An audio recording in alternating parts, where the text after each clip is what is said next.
K.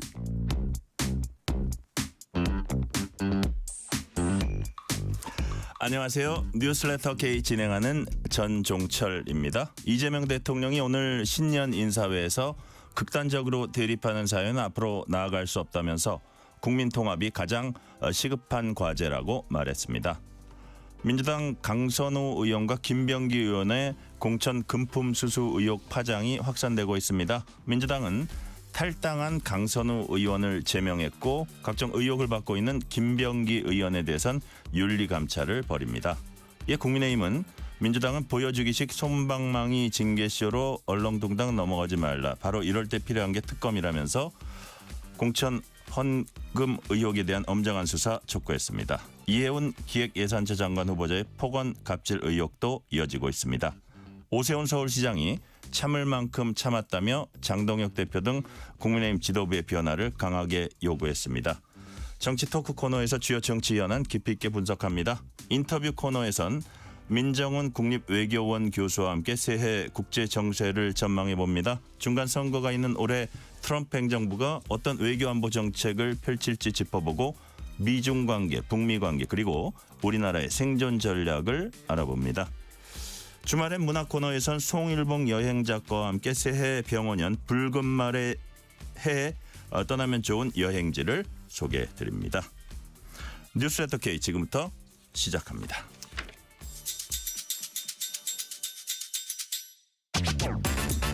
뉴스레터 K 정치 토크입니다. 조기현 민주당 법률위 부위원장, 정광재 전 국민의힘 대변인 나오셨습니다. 어서 오세요. 안녕하세요. 네, 안녕하세요. 막 하다 보니까 오프닝이 좀 길었네. 아우 숨차네요. 자, 이재명 대통령 아까 국민 통합도 그렇게 강조했고 또 이제 수도권에서 이제 지방 주도 성장으로 대전환해야 한다 이런 것을 강조를 했어요. 오늘 뭐 광주 전남 대통합 추진 이 충청 대전뿐만이 아니고 이런 것도 언급을 했고 자 조기현 부위원장 보시기에 이렇게 대통령이 지방 주도 성장 강조하는 배경이 뭘까요? 뭐 일관되게 해온 말씀이죠. 지방 균형 발전 전략을 우리 국가 경제의 생존 전략이라고 얘기하고 있고 그 네. 5극 3특 체제에서 지방권 발전 전략이 성장의 새로운 어떤 동력이 돼야 된다라는 취지 얘기인 거고요. 지금 고도성장기의 수도권 중심의 성장의 한계에 부딪힌 건 분명하다. 이 상태로 계속 갈 경우에 저성장의 늪에 빠질 수 있다라는 것이고 네. 그래서 오늘 서두의 얘기처럼 최근에 뭐 소비 심리도 회복되고 코스피 4천 돌파해서 오늘도 꽤 상승했고 또 수출 7천억 불 그러니까 전체적인 경제 기반은 나아지는 건 분명하지만 네. 그냥 이제 그 정도의 대응만을 갖고 기대하기엔 구조적인 어떤 변화가 필요한 거고 그게 이제 지방의 어떤 지방이 주도하는 성장을 해야 된다. 이걸 가장 중요하게 말씀을 했고 그래서 이제 5가지 성장 전략. 그러니까 오늘 신년사의 대부분 취지는 2026년은 대한민국 대도약의 원년이고 성장 전략을 적극적으로 추진하겠다. 이런 게 이제 방점이 찍힌 신년사였습니다. 네. 정광재 대변인 보시기에는 지방 주도 성장 전략 어떻게 평가하십니까? 지방과 수도권이 함께 성장해야 한다는 이야기에 반대할 사람이 어디 있겠습니까? 당연히 우리나라의 그 잠재 성장력을 높이기 위한 지방 균형 발전은 필요한 사안이라고 생각하고요. 지금 충남 대전이 굉장히 가속도를 밟고 있잖아요. 이거 원래 국민의힘이 주도한 이슈거든요.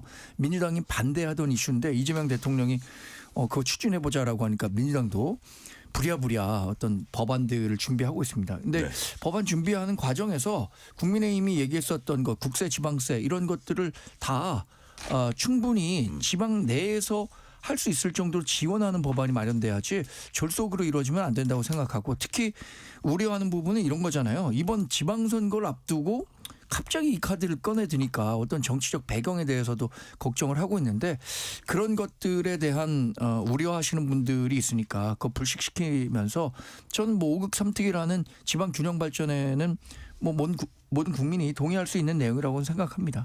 정광재 대변인께 하나 더 여쭤볼게요. 예. 오늘 이제 신년 인사회 보니까 오부 요인 정당 대표 등 이제 신년 인사회인데 정청래 민주당 대표 참석했지만 장동혁 대표 등 국민의힘 지도부가 불참한 예. 이유가 뭡니까? 아니 오늘 대통령이 좋은 말씀 진짜 많이 하셨어요. 네. 생각이 다르다는 이유로 서로 등을 돌리거나 극단적 대립의 씨앗이 되는 사회는 앞으로 나아갈 수 없다. 국민 통합이 가장 시급한 과제다. 네. 이렇게 얘기하셨잖아요.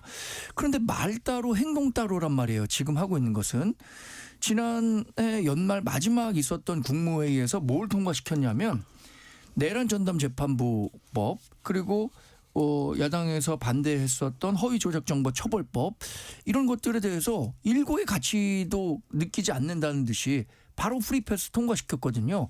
근데 이런 법안은 국민적인 공감대가 형성된 게 아닙니다. 국민 모두가 원하는 법안이 아니라 국민의 절반 가까이가 반대하고 있는 법인데 이런 법은 일방적으로 밀어붙이면서 국민 통합하겠다고 한다면 그것의 진정성을 느낄 수 있겠습니까? 그거에 대한 항의 차원에서 국민의힘 대표단이 이번 신년 인사회에는 참석하지 않기로 결정한 것으로 알고 있습니다. 지금 말과 행동이 다르다는 게 이제 정광재 대변인 말씀이신데 조기현 부위원장님이 반박을 좀 하셔야 될 것 같아요. 그러니까 최근에 이제 연초 신년 여론조사 보면 네. 국민의힘이 지금 여러 가지 그러니까 민주당의 악재에도 불구하고 국민들 지지 못 받고 있잖아요. 지지율 변화 없고. 그러니까 딱 이런 문제인 거예요. 내란 전담 재판부라든가 허위 조작 정보 근절을 위한 정보통신망법 개정안을 이 야권에 대한 공격으로 생각하는 거예요. 대통령의 얘기의 취지는 내란 청산하고 허위 조작 정보를 근절하는 것이 필요하잖아요. 그러니까 오히려 국민의힘이 이 부분을 네. 적극적으로 받아 안는다면 국민의 평가도 달라질 거예요. 왜 내란 전담 재판부를 통한 내란 청산의 문제를 실제 윤석열 전 대통령과 단절하고 비상기업 내란에 대해 책임 있는 태도를 보이면서 보수 혁신의 어떤 이 과제로 가져가지 않고 이 얘기를 본인들에 대한 공격으로만 인식하고 이렇게 오늘 같은 날도 신년 인사회 같은 자리에 안 나오고 이러면 계속 본인들의 입지를 스스로 축소시키고 있다. 이거 대통령이 이 부분에 대해서 내란 전담부 재판부 예를 들면 이런 걸 입법안에 대해서 명확한 입장을 내는 건 야당이 오히려 이제 그걸 기회 삼아서 할 수 있는 어떤 상황이 조성되도록 이용을 해야지 되지 계속 이렇게 결국 이제 윤석열 전 대통령이나 윤호개인 세력과 새해도 같이 가는 거냐 이런 인상만 계속 주고 있으니 국민들의 여론이 여전히 쌍날 수밖에 없는 게 아닌가 싶습니다. 네. 그러니까 어쨌든 뭐 만나는 자리에서 오히려 강하게 요구할 수도 있는데 뭐 그런 반론도 있을 것 같고 일단 뭐 새해 시작됐으니까 차차 살펴보기로 하시고요. 자, 신년부터 민주당은 김병기, 강선우 의원 등의 의혹으로 요동치고 있습니다. 정청래 민주당 대표 얘기 들어보시겠습니다. 요 며칠 동안 번민의 밤을 보냈습니다. 상을 줄 때는 즐겁고 벌을 줄 때는 괴롭습니다.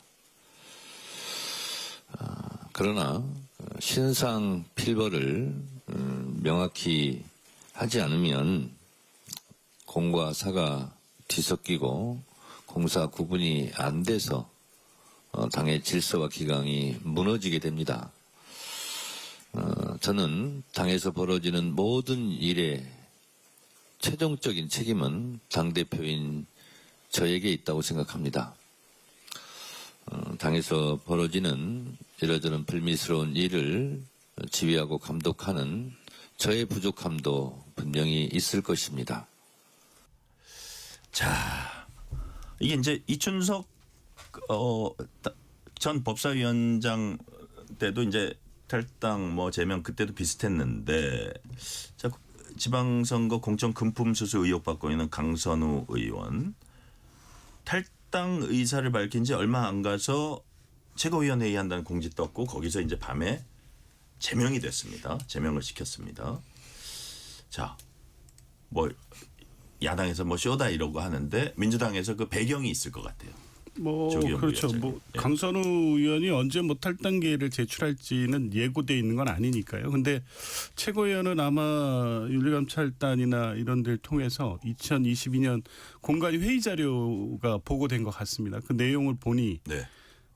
본인은 지역과 관련된 문제여서 공관위원 그 자리를 스스로 배척했다고 그랬는데 알고 보니까 참석해서 공천을 줘야 된다는 발언을 했다는 거예요. 그 전에 컷오프 결정이 있었음에도 불구하고 그러면 이제 얘기가 다 맞춰져 버린 거죠. 돈을 어쨌든 받은 사실은 어느 정도 확인이 되고 그게 공천 대가라는 거는 부인했지만 그 다음날 컷오프된 사람을 단수 공천했고 거기에 적극적으로 공천을 줘야 된다 발언을 했으면 이 인과관계상의 부적절한 거래였다는 게 어느 정도 확인이 되고 있는 상황이기 때문에 이건 뭐 당은 당연히 제명 조치를 해야 되는 상황이죠. 아마 그래서 긴급하게 소집을 했는데 그 사이에 이제 탈당계가 미리 접수가 돼서 탈당의 효력이 발생한 거죠. 이럴 때 이제 민주당 당규 윤리심판원 규정에는 이 징계 절차에 들어가면 일단 이 탈당을 해서 징계 절차를 회피하려고 하는 사람들 때문에 네. 탈당자에 대한 특례 조항이 있습니다.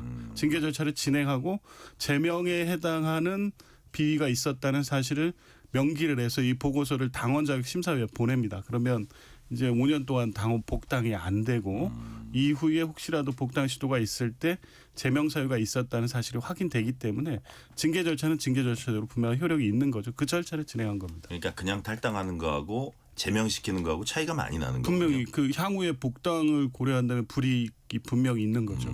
그러니까요. 그리고 당 입장에서는 어쨌든 불길이 더 막 당으로 번지는 거를 차단하는 효과도 있을 것 같고 그래서 그런 당에서는 어쨌든 일이 벌어지는 거는 이미 벌어졌으니까 조치를 빠르게 한다 이런 그 생각도 당에서는 한 것 같고요.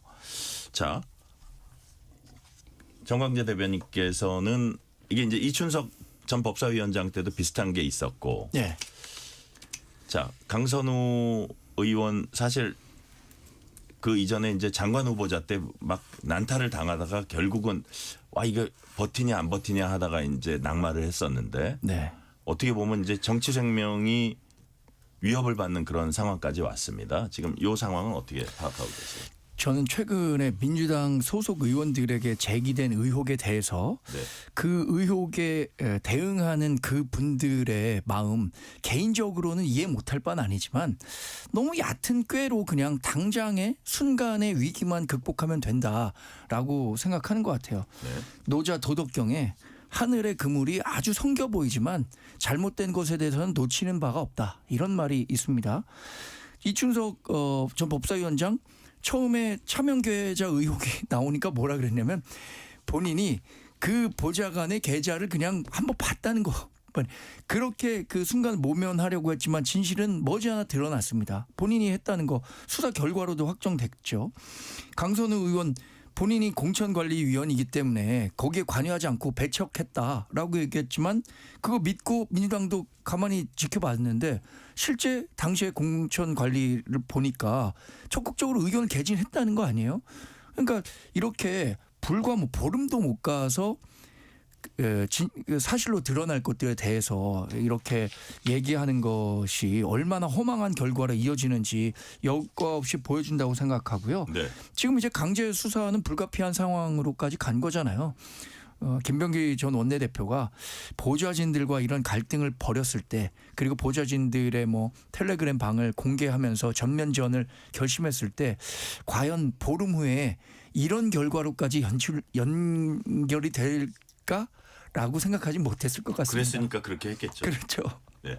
참. 자, 그래서 아까 이제 조기현 부위원장님께서는 김경 뭐 지금 시의원이죠. 그 공천을 져야 한다 발언한 사실 이게 좀 컸던 것 같고 당에서도 아 이거는 이 단계에서도 벌써 안 된다고 판단했다 이렇게 하셨는데 좀 요거를 되짚어 보면 그 김병기 강선우 서로 녹취록을 쭉 보면 이런 얘기를 해요. 강선우 의원이 저 좀 살려주세요. 제가 왜 이렇게 됐을까요? 이런 사람 아닌데 이렇게 돼 있거든요. 그리고 아니 빨리 내던지든지 뭐 빨리 돌려주기부터 하라고 뭐 이런 얘기가 왔다 갔다 하면서 근데 그 다음 날인가 다다음 날 공천이 됐습니다. 그러니까 공천됐다는 이 자체로서 두 분 다 설명이 어려워진 거예요. 그렇죠. 그래서 예. 아니 이게 도대체 어떻게 된 걸까요? 그래서 일각에서는 김병기보다 더 센 데서 그 공천관리위 간사가 어떻게 할 수 없는 게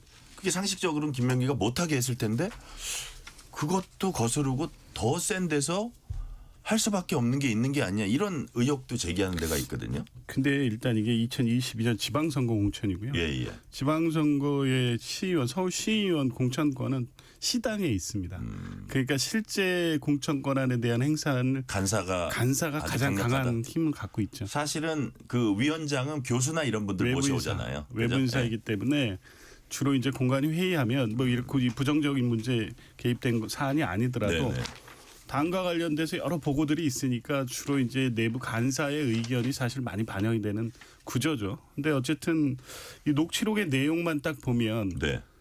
전혀 예상치 못한 상황에서 이 1억 수수 내용을 접한 김병기 당시 의원으로서는 정답에 가까운 발언을 해요. 네. 이걸 내가 듣고 어떻게 하냐. 이거 크게 이게 나한테 왜 얘기했냐. 왜 참, 했냐. 예. 심각한 문제다. 그리고 반환해야 된다. 이건 뭐 여기서 이렇게 해결하지 말고 법무법인 가서 상담받고 적절히 조치 취해라. 이 내용만 보면 예. 그렇게 당연히 했어야 되죠. 그리고 뭐 사실은 더 나가서 이걸 인지한 이상 공간이 간사는 이건 뭐 공천 안 된다는 얘기까지는 했고 예. 즉시 신고하거나 절차를 진행했어야 되는 어찌됐든 공관위원으로서 공천관리 업무로서의 이 답변이나 그날의 대응은 맞았는데 중요한 건 그 다음날 공천이 됐단 말이에요.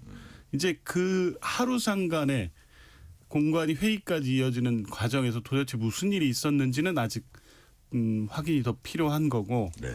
이제 그거는 결국 뭐 수사의 영역으로 넘어가야 될 것 같습니다.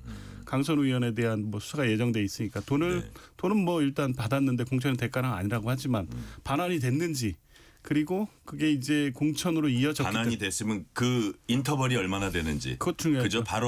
바로 당일로 뭐 1시간 안에 됐는지 아니면은 그게 일주일 후에 됐는지 한 달 후에 됐는지 중요하죠. 지금 이미 녹취록 시점 기준으로 하면 네. 이건 정치자금법 위반이라든가 뇌물죄의 성립 요건에 해당될 이미 예. 알고 받았기 때문에 예. 그리고 그걸 어떻게 처리하기 위해서 공관위 간사를 만나서 하소연하고 있는 내용이기 때문에 이미 강선 의원 관련해서는 그 녹취록 당시 시점 기준으로 해서도 범죄 혐의를 벗기가 쉽진 않아 보입니다. 이제 어떻게 해명할지 모르겠지만 문제는 이제 김병기 전 원내대표죠. 그 하루 사이에 본인은 강선우 의원에게 얘기했던 바대로 원칙을 고수했지만 결과가 그렇게 된 건지 아니면 구체적으로 관여가 있었는지 이런 부분은 네.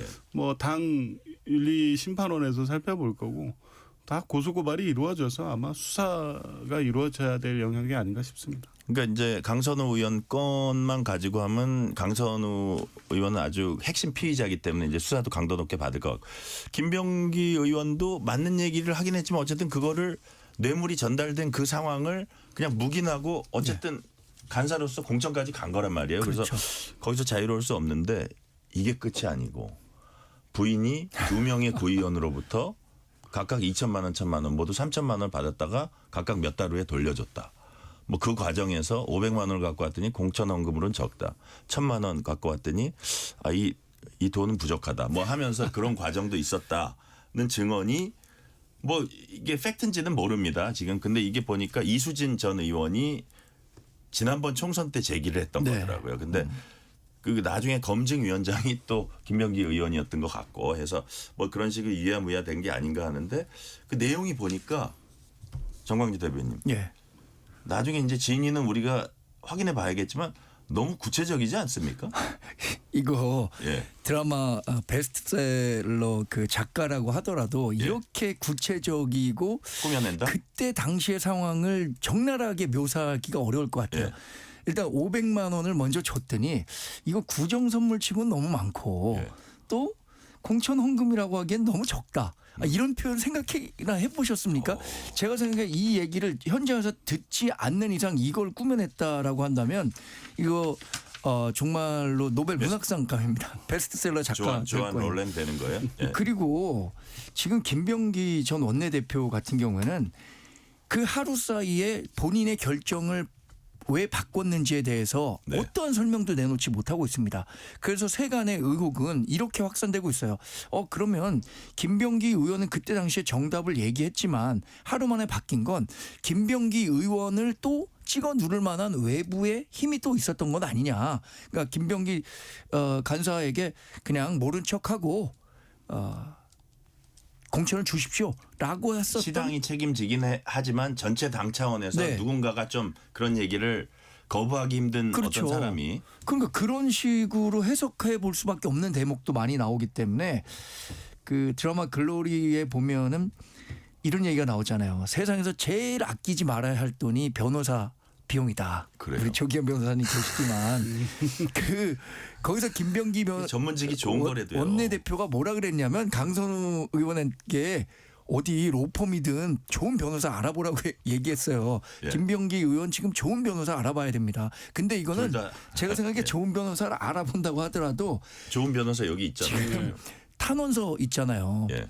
탄원서의 내용이 너무 구체적입니다. 이거 근데 경찰이 수사를 안 했거든요. 네. 지난 11월 말에 보좌진들이 이런 탄원서를 갖고 경찰에 수사해달라고 의뢰했는데 네. 경찰이 그냥 무시했단 말이에요. 근데 지금 이렇게 사회적으로 관심이 받는 사안이 됐기 때문에 경찰이 과거처럼 김병기 원내대표 전 원내대표가 권력이 있다는 이유만으로 이거 무마하고 있지 못할 겁니다. 네.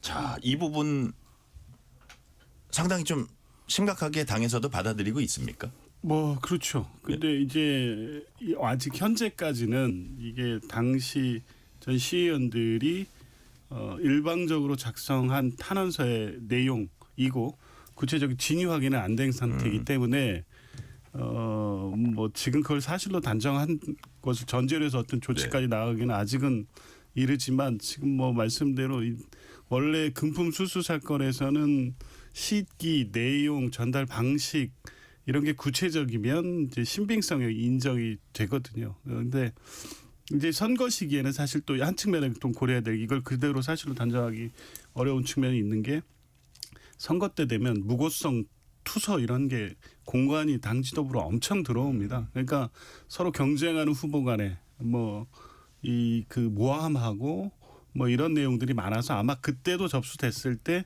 접수 사실 확인하고 본인들한테 아마 확인을 했을 거예요. 근데 어떤 일이 있었는지 모르겠지만 뭐 아니다라는 취지의 진술을 했다고 지금 김병기 의원 측은 얘기하고 있기 때문에 이건 뭐 진위 공방이 있을 수밖에 없고 이 역시도 고발 사건으로 접수됐을 겁니다. 아마 그게 이제 수수가 됐고 나중에 반환이 됐다고 하더라도 그게 어떤 의미에서 전달이었는지 전달이 실제 됐는지부터 다퉈져야 됩니다. 만약 그런데 그 시의원들이 말이 맞다면 그런 거래가 어떤 경우에서 이루어졌는지 이제 뭐 이거는 일단 뭐 당에서 정청래 대표 윤리감찰단에 감찰 지시를 했었고요. 이 내용까지 포함될지 모르겠습니다만 그 결과가 나오면 윤리심판원에서 신속하게 징계 절차를 하라는 지시까지 들어가 있는 상태여서요. 1차적으로는 당 차원의 조사가 있을 것이고요. 아마 뭐 경찰의 수사도 같이 될 수밖에 없는 사안인 것 같습니다. 이 질문은 조기현 부위원장께 먼저 드릴게요. 네, 국민의힘에서는 솜방망이 징계쇼 이런 거 하지 말고 바로 이럴 때 필요한 게 특검이다. 이거 경찰 수사 맡기지 말고 공천 헌금 특검 해야 한다. 이런 주장은 어떻게 보세요? 근데 요새 무슨 사만 나오면 자꾸 특검하자고 하시는데 특검은 일단은 이 사건 수사에 있을 공정성과 정치적 중립성이 좀 이 보장되지 않을 우려가 있는 사건이어야 되거든요. 그냥 무조건 현 여당 관련 사건이니까 무조건 특검하다 이렇게 연결시킬 문제는 아니고요. 사안 자체가 개별 의원들의 어떤 일탈에 관련된 의혹들인데 이걸 가지고 특검을 한다고 하면 좀 과하죠. 그리고 이렇게 할 거면 그러면 이런 식의 공천 관련된 정치자금 얘기를 다 떼놔서 또 다 하자고 할 수밖에 없어요. 민주당은. 그 옛날에 얼마 전이죠.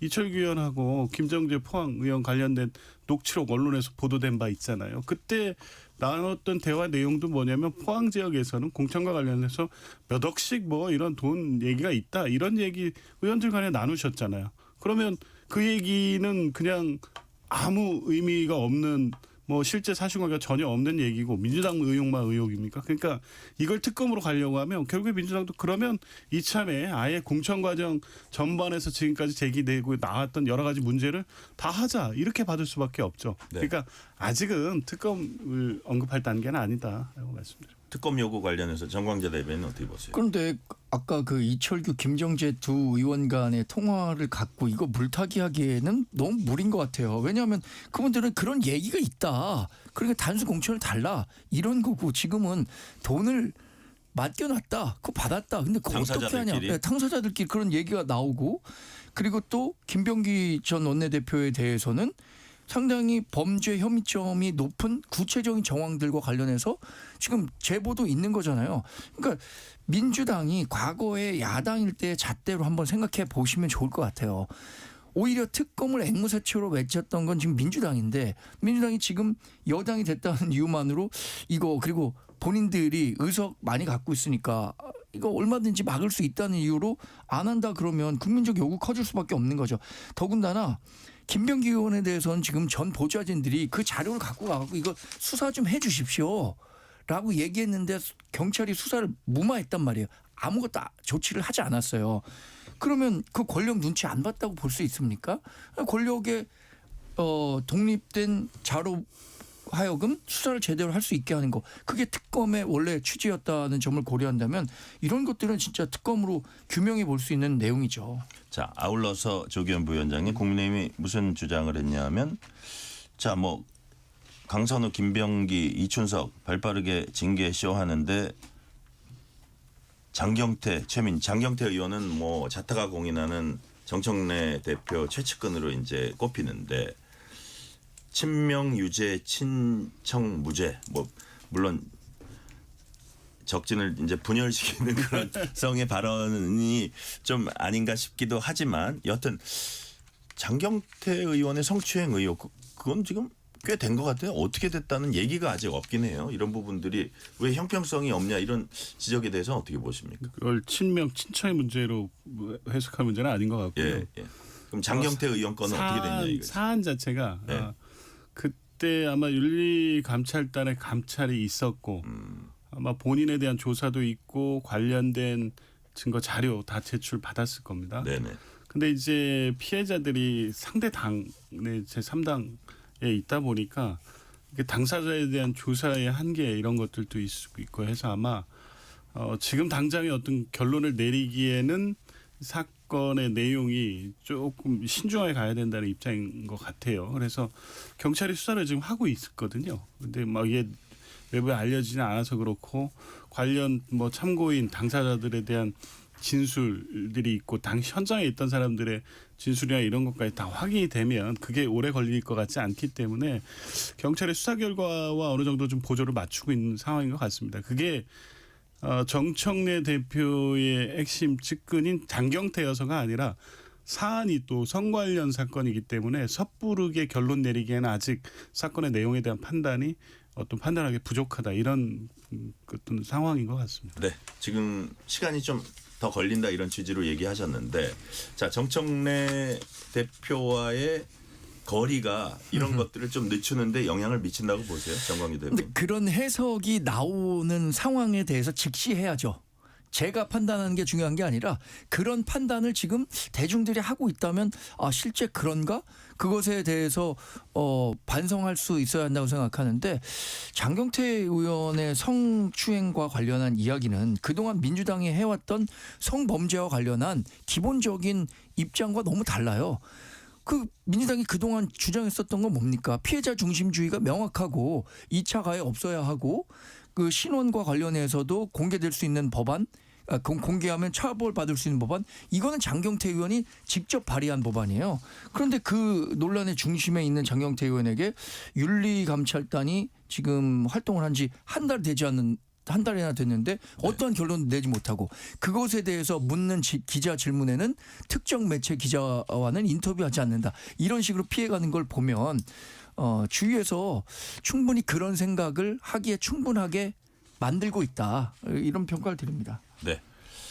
짧게 하나 더 드리면 장동혁 대표는 이재명 대통령도 수사 대상이다 이런 주장을 했거든요. 당시 당 대표였나요? 그런 주장은 어떻게 보세요? 조기현 부위원장님. 24년 아마 공천 시점 기준에 당 대표였다는 것 때문에 그런데 아까 설명드렸던 것처럼 그 당 대표가 일일이 들어오는 그 투서 무고성 얘기 많은 거 일일이 검토하고 책임지고 지시하고 그렇게 안 합니다. 장동혁 대표 정치 경력이 짧아서 그러시나? 실제 지도부가 되면 그런 사건들 처리하는 어떤 루틴이나 이런 걸 다 보고받고 아실 텐데 그 정도 사안이 당시 이재명 대표까지 보고됐는데 대표가 무마시켰다고 볼만한 사안이 아니라는 거 아시면서도 이렇게 무슨 일만 있으면 이재명 대통령까지 연결시키는 비판, 글쎄요, 그게 납득할 만한 근거 있는 주장으로 들리지는 않습니다. 네. 근데 저는 그 대목에서 정광재 대변인. 이거는 어떻게 생각하십니까? 만약에 김병기 의원이 아니라, 그러니까 이재명 대통령과 친한 김병기 의원이 아니라 이른바 반명 후보였다면, 반명 의원이었다면 이재명 대표가 당시에 어떻게 했었을까요? 뭘 했다는 내용이 없는데 네. 뭔가를 관여한 걸 전제로 해가지고 이렇게 책임지라고 주장하는 것이 네. 근거가 없다는 거죠. 자, 김병기 의원이기 때문에 그럴 수도 있지 않겠느냐. 뭐 이거는 우리의 추측입니다. 자, 실시간 교통 상황 알아보겠습니다. 라디오 교통정보센터 임초희 리포터 나와주세요. 네, 이 시각 교통정보입니다. 호남 서해안과 제주도를 중심으로 내일 새벽 또는 오전까지 눈이 더 내리겠습니다. 제주도는 천백도로 또 516도로 등 아직 교통통제 이어지는 곳들이 있어서 통제 정보 잘 확인해서 이동하시기 바랍니다. 평소 금요일보다는 전국의 도로 흐름 무난합니다. 평택 제천고속도로 제천 쪽 남한성에서 안진터널 부근까지 탱크로리 관련 사고로 오전부터 지금까지 전면 차단 유지 중이고요. 이 사고로 세종포천고속도로 안성 방향 역시도 안성 맞춤 휴게소 부근에서 남한성 분기점까지 전면 통제되고 있습니다. 도로 이용에 참고하시기 바랍니다. 수도권 제1순환고속도로 구리에서 판교 쪽 광암터널부터 사고가 있었던 서하남 부근까지 더딘 흐름이고요. 서울시내 내부순환도로 성산 쪽 마장과 월곡 사이 2차로에 고장난 차 있어서 주의를 하셔야겠습니다. 강변북로 일산 쪽 동호대교에서 난지나들목까지 밀리고 있습니다. KBS 교통정보센터였습니다. 퇴근길 당신과 함께 읽는 세상 이야기 KBS 1라디오 뉴스레터 K 문자 샵 9730 짧은 문자 50원 긴 문자 100원 어플리케이션 콩은 무료 유튜브 KBS 1라디오 계정 채팅창도 열려 있습니다. 실시간 교통 상황 살펴봤습니다. KBS 1라디오 뉴스레터 K 정치 토크 조기현 민주당 법률위 부위원장 정광재 전 국민의힘 대변인과 얘기 나누고 있습니다. 자, 주제를 좀 바꿔볼게요. 국민의힘은 민주당 주도로 지난해 연말에 통과시킨 정보통신망법 개정안 이른바 허위 조작 정보 근절법 관련해서 미국이 공식적으로 우려를 표했다 이렇게 밝혔습니다. 송원석 원내대표에게 들어보시겠습니다. 우리 야당에서 필리버스터까지 하면서 반대했음에도 불구하고 더불어민주당이 일방적으로 강행 처리한 정보통신망법 개정안에 대해서 미국 국무부가 공식적으로 표현의 자유를 약화시키고 미국 기반 플랫폼 기업의 사업에 부정적인 영향을 미친다라고 하면서 중대한 우려를 표명했습니다. 관세 협상으로 불거졌던 한미 간 통상 마찰이 다시 발생할 수 있다는 매우 심각한 경고 신호입니다. 이번 사태의 책임은 전적으로 이재명 정권과 더불어민주당에 있습니다. 언론단체, 학계, 시민사회가 일제히 언론 입틀막이라면서 강하게 반대했음에도 불구하고 더불어민주당은 비판에 귀를 닫고 일방적으로 입법을 몰아붙였습니다. 자, 지금 이제 송원석 원내대표 얘기를 들어보니까 국민의힘 주장 이런 겁니다. 야당과 시민단체 언론계가 반대하는 법안 밀어붙이다가 이제 한미 통상마찰까지 일어날 수 있는 상황까지 왔다. 이런 비난이거든요. 이런 지적은 조기현 부위원장님 보시기에 어떻게 평가하세요? 글쎄요. 이게 실제 그런 정도까지 심각하게 받아들이는 건지 그 실체 내용을 정확하게 보고 있는 건지에 대해서는 더 확인을 해봐야 될 것 같고요. 예. 유성락 안보실장이 충분히 뭐 관련된 내용이 있다면 설명할 수 있다고 하는 거니까요. 그건 지켜보면 될 일인데 실제 이 사안이 우리나라 국내법에서 특히 법안의 내용 자체가 고의로 허위 조작 정보를 유통하는 것으로 처벌 대상을 명확히 했고 위헌적 요소가 있는 부분은 또 막판에 다 조정해가지고 통과시켰는데 지금 뭐 미국이 우려할 만한 이 국내법의 사안인가. 오히려 자꾸 국민의힘은 이런 식으로 한국 정치 상황의 문제를 스스로 여야 간의 협의해서 해결하려고 하지 않고 미국이라든가 외부의 어떤 힘과 영향력을 빌어서 이 사안을 접근하는 태도가 우리 국익에 맞는 건가요? 적어도.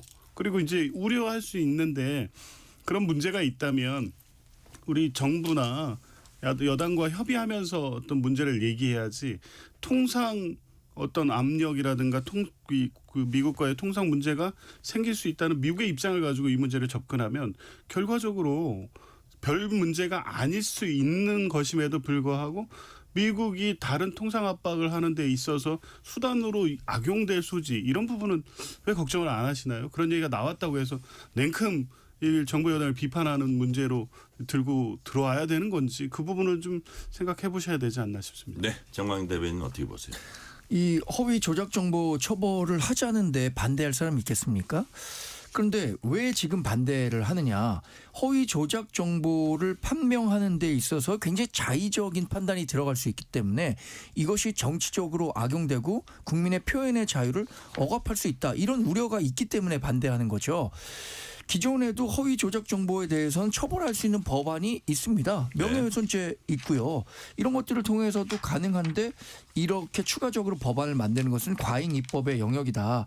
이런 비판을 피할 수 없는 거고 특히 기자협회를 중심으로 해서 언론 단체들이 그동안 사실 범여권과 가까웠던 단체들이라고 평가받는데 한결같이 반대하고 있어요. 이거 언론의 취재권을 제어하고 또 국민의 표현권 제한할 수밖에 없기 때문에 위헌적이다. 이렇게 가서는 안 된다라고 브레이크를 걸고 있는데도 민주당이 그냥 급 가속도를 내고 있는데 이분과 관련해서도 미국이 먼저 이 문제를 제기한 겁니다. 이걸 뭐 국민의힘이 자 미국에 가서 이것 좀 한번 판단해 주세요 이런 게 아니라 미국이 법원 내용을 살펴보니 본인들의 그 글로벌 기업들이 활동을 하는 데 있어서 제약이 되지만 한국 내에서도 분명히 이거 문제가 있다라는 점을 지적한 거지 우리가 그걸 뭐 미국과의 관계를 이용해서 한국 정부를 압박하려고 한 건 아니죠. 네.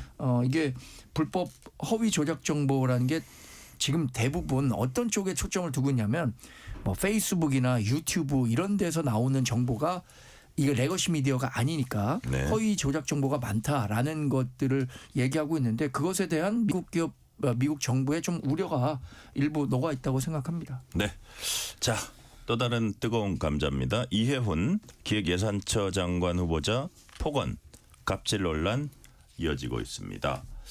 2017년 인터넷에 쏟아냈다는 그 녹취를 듣고 가슴이 벌렁벌렁한다는 분들도 있고 떡국 먹다가 놀랐다는 분도 있고 여하튼 뭐 많은 분들이 그 녹취는 들었을 것 같아요. 자, 근데 뭐 일부 보좌관들은 그거는 일상적으로 들었던 얘기다. 그런 막 소리를 지르고 이런 것들은 조기현 부위원장이 공직 후보자 결격 사유가 될 수 있다고 보세요. 그렇게 볼 여지가 분명히 있습니다. 제가 뭐 직접적 이해 당사자도 아니지만 저도 그냥 이 글로 이 문자로 볼 때하고 또 직접 그 육성 녹취를 들을 때 완전히 다르더라고요. 깜짝 놀랐습니다.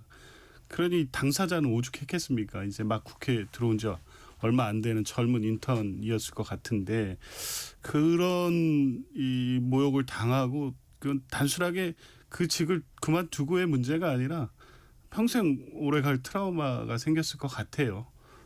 매우 부적절했죠. 뭐 사과하고 국민의 평가를 받아야 될 것 같습니다. 그리고 이제 청문회 가 이른 과정에서 이런 문제가 여기에서 끝날지 아니면 추가적인 문제가 더 있을지는 모르겠습니다만 어쨌든 의원과 보좌 간의 관계가 고용 관계를 기본으로 하고 있고 그 관계 중에도 특수한 관계인 건 맞지만 최소한 이 일반 사회에서 허용되지 않는 부당한 처우는 있어서는 안 되죠.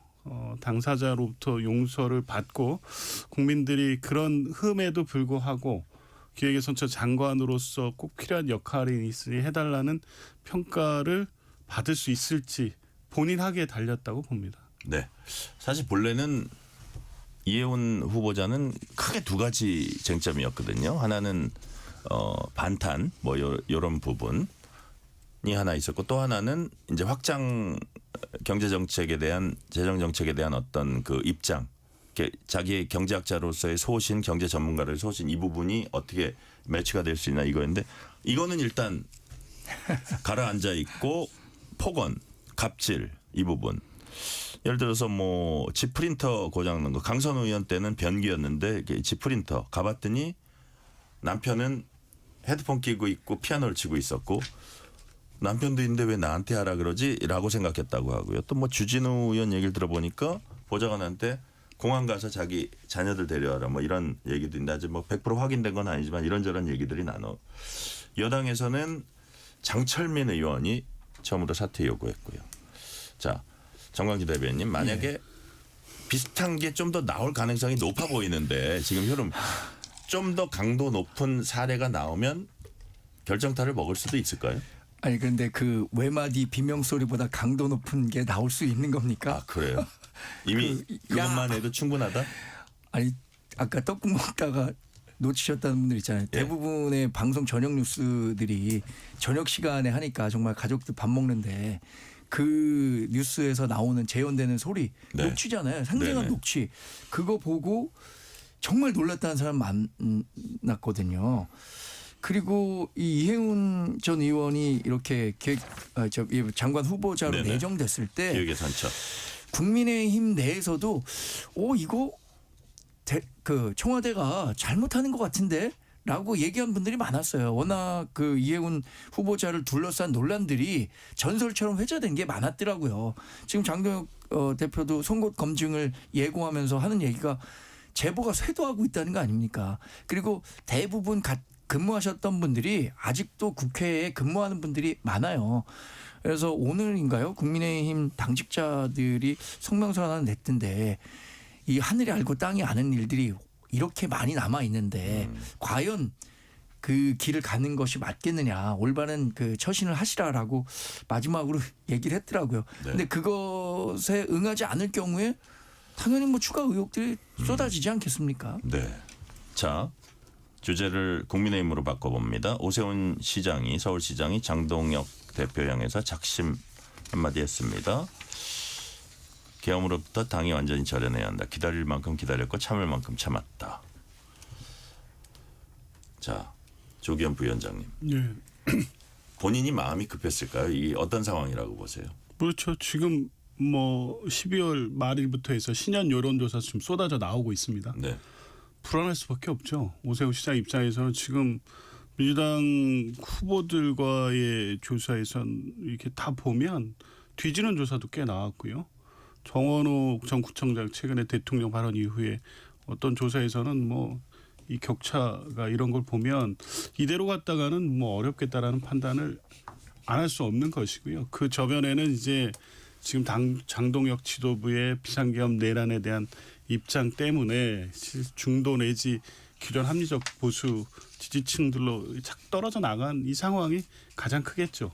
근데 또 한편에 있어 보면 본인이 어떤 그 위기의식을 느끼는 데 있어서 본인 책임은 없느냐. 이것도 볼 필요는 있어요. 그게 당만의 문제는 아니죠.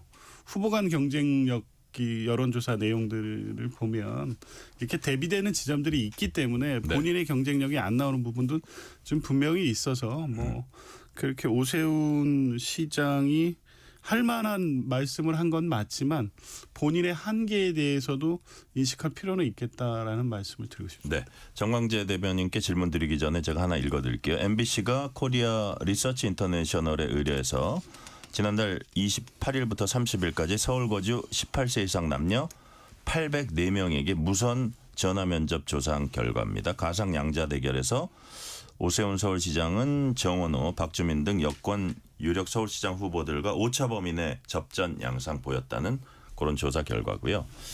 자, 정광재 대변인께서 어쨌든 이런 점들을 보고 오세훈 시장 입장에서도 이게 더 이상 늦춰서는 안 된다 이렇게 판단을 한 걸로 보십니까? 그렇죠. 어제 뭐 MBC를 비롯해서 여러 여론조사의 추세적인 면을 확인해 볼 수 있었잖아요. 네. 국민의힘과 민주당의 정당 지지율 차이가 꽤 크고 이재명 대통령의 국정 지지율은 그래도 상당히 높은 편이고 이런 상황에서 지금 지방선거에서 가장 뭐 핵심 지역이라고 될 수 평가받는 것이 네. 서울하고 부산이잖아요.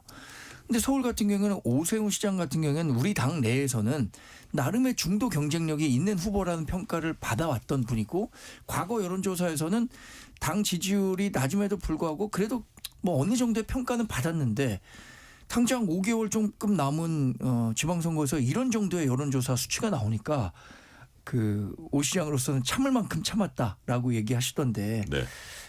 그런 그 쓴소리를 한 거라고 생각이 들고요. 저는 아쉬운 면도 있어요. 사실 오세훈 시장 정도 되면 당내의 정치적 무게감을 생각했을 때 당이 이런 방향으로 가는 게 잘못됐다라고 생각했다면 조금 더 선제적으로 이런 얘기를 했었어야 본인이? 하는 거 아닌가요? 그렇죠.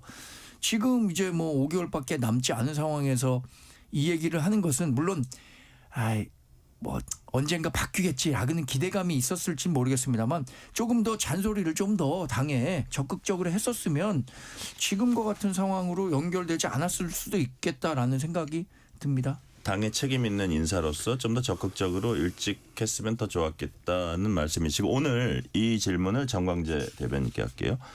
장동혁 대표가 이명박 전 대통령 만났습니다. 이명박 전 대통령 개인 생각을 버리고 나라에 대한 생각, 나라 위한 정치해야 한다. 따뜻한 보수, 미래를 향한 보수가 돼야지 숨은 보수가 돼서는 안 된다. 이게 무슨 뜻이에요?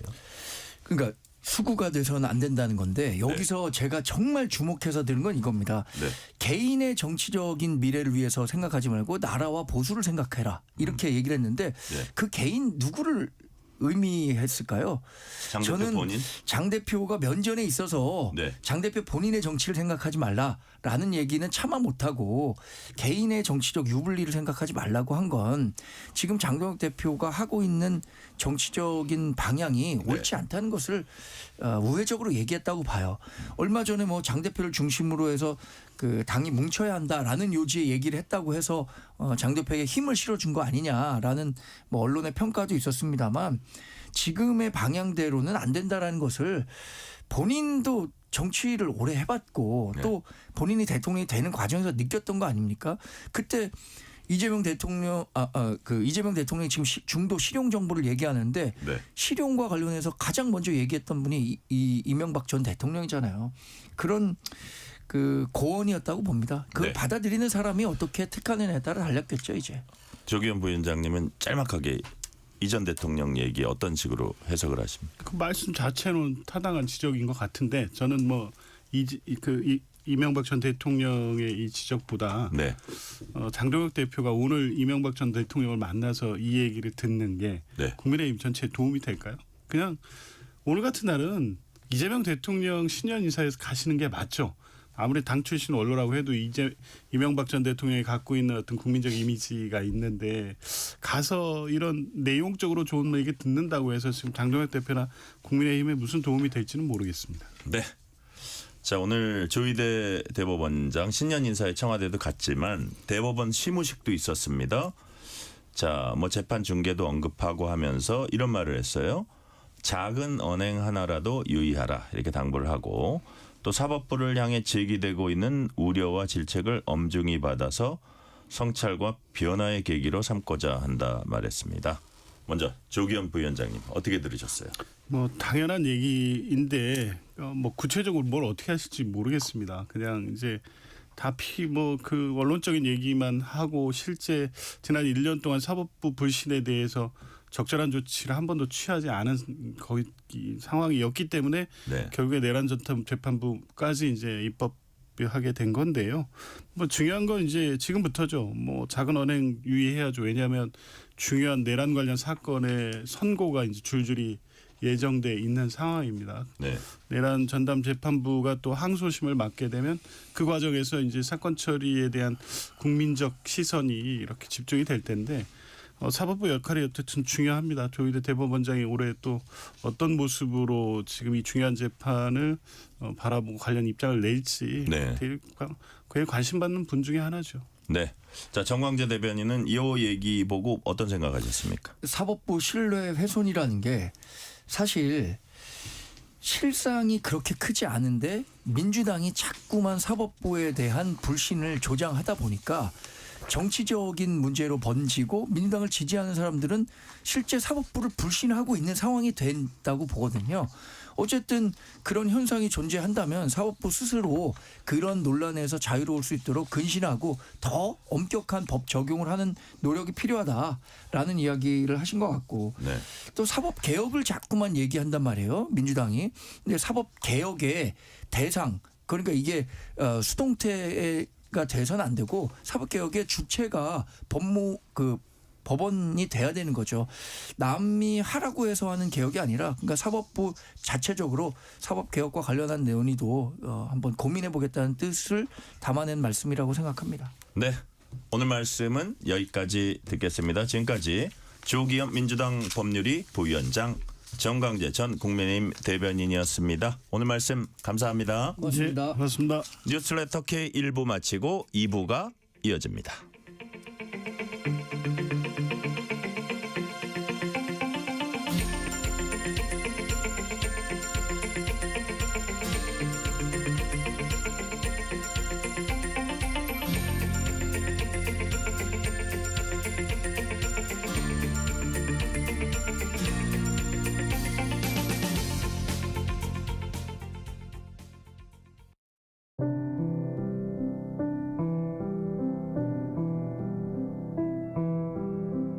KBS 라디오 연중기획 희망충전 대한민국 671번째 이야기.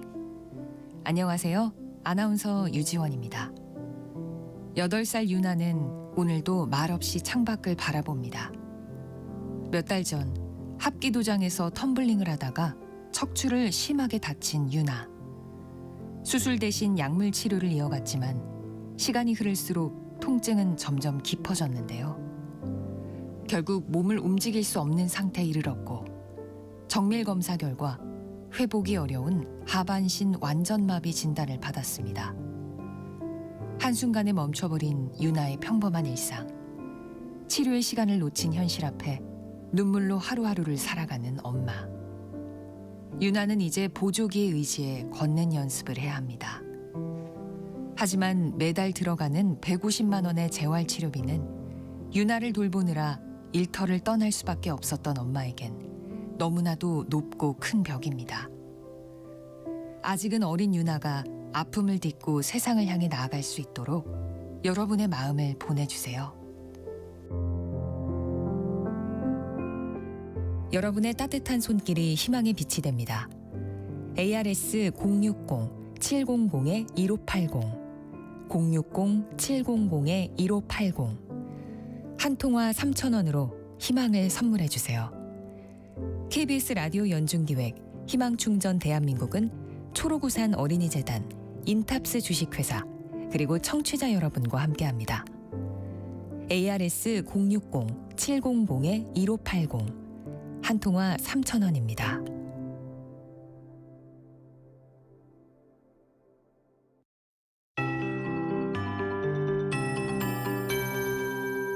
KBS 58분 날씨. 중부지방과 전북, 경북 중심으로 한파특보가 발효 중인 가운데 오늘 거의 대부분 지역이 하루 종일 평년보다 3도에서 7도가량 기온이 낮아 종일 영하권인 곳이 많았습니다. 한파는 내일 아침까지 이어지겠습니다. 내일 아침 서울이 영하 9도, 파주, 춘천이 영하 14도 등 전국이 영하 14도에서 영하 1도 분포로 내일 아침까지 춥다가 내일 낮 기온은 서울이 영상 2도, 세종이 4, 대구, 광주 6, 강릉, 부산 7도 등 전국이 0도에서 8도로 내일 낮부터 한파의 기세가 좀 꺾이겠고요. 당분간 이후 기온은 평년과 비슷하겠습니다. 동쪽 지역 대부분과 서울, 경기 내륙 등 일부 수도권에도 건조특보가 발효 중입니다. 당분간 메마른 날씨가 동쪽 지역 중심으로 이어질 텐데요. 현재 전남과 제주 산지, 울릉도 독도에는 대설주의보가 발효된 가운데 눈이 오는 곳이 있습니다. 오늘 경기 남부 서해안과 충남 서해안, 호남, 제주에 비나 눈이 오겠고 전라 서해안은 내일 새벽까지, 제주는 오전까지 오겠습니다. 충남 서해안은 내일 오전부터 오후 사이 비나 눈이 또 예보됐고요. 대부분 1cm 안팎, 전라권과 울릉도 독도는 1에서 5, 제주 산지 최고 10cm의 눈이 오겠습니다. 결빙과 도로 살얼음 주의하셔야 되겠고요. 현재 서울 기온 영하 5.8도입니다. 기상청에서 최영우였습니다.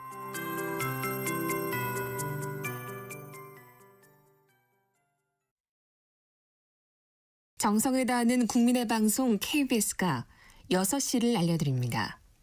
AM 711kHz, FM 97.3MHz, KBS 1라디오입니다. HLKA.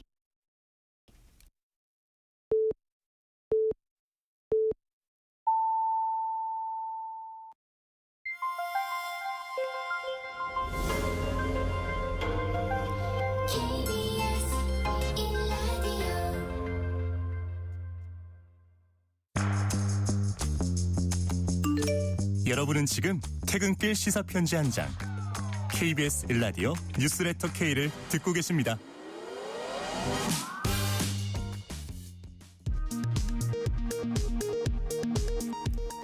이 시각 라디오 정보센터 뉴스입니다. 이재명 대통령이 청와대 영빈관에서 오부 요인과 각계각층 대표가 참석한 가운데 신년 인사회를 주재했습니다. 이 대통령은 새해는 대도약을 향해 힘차게 달려가는 한 해가 될 것이라며 국민 통합이 가장 시급한 과제라고 밝혔습니다.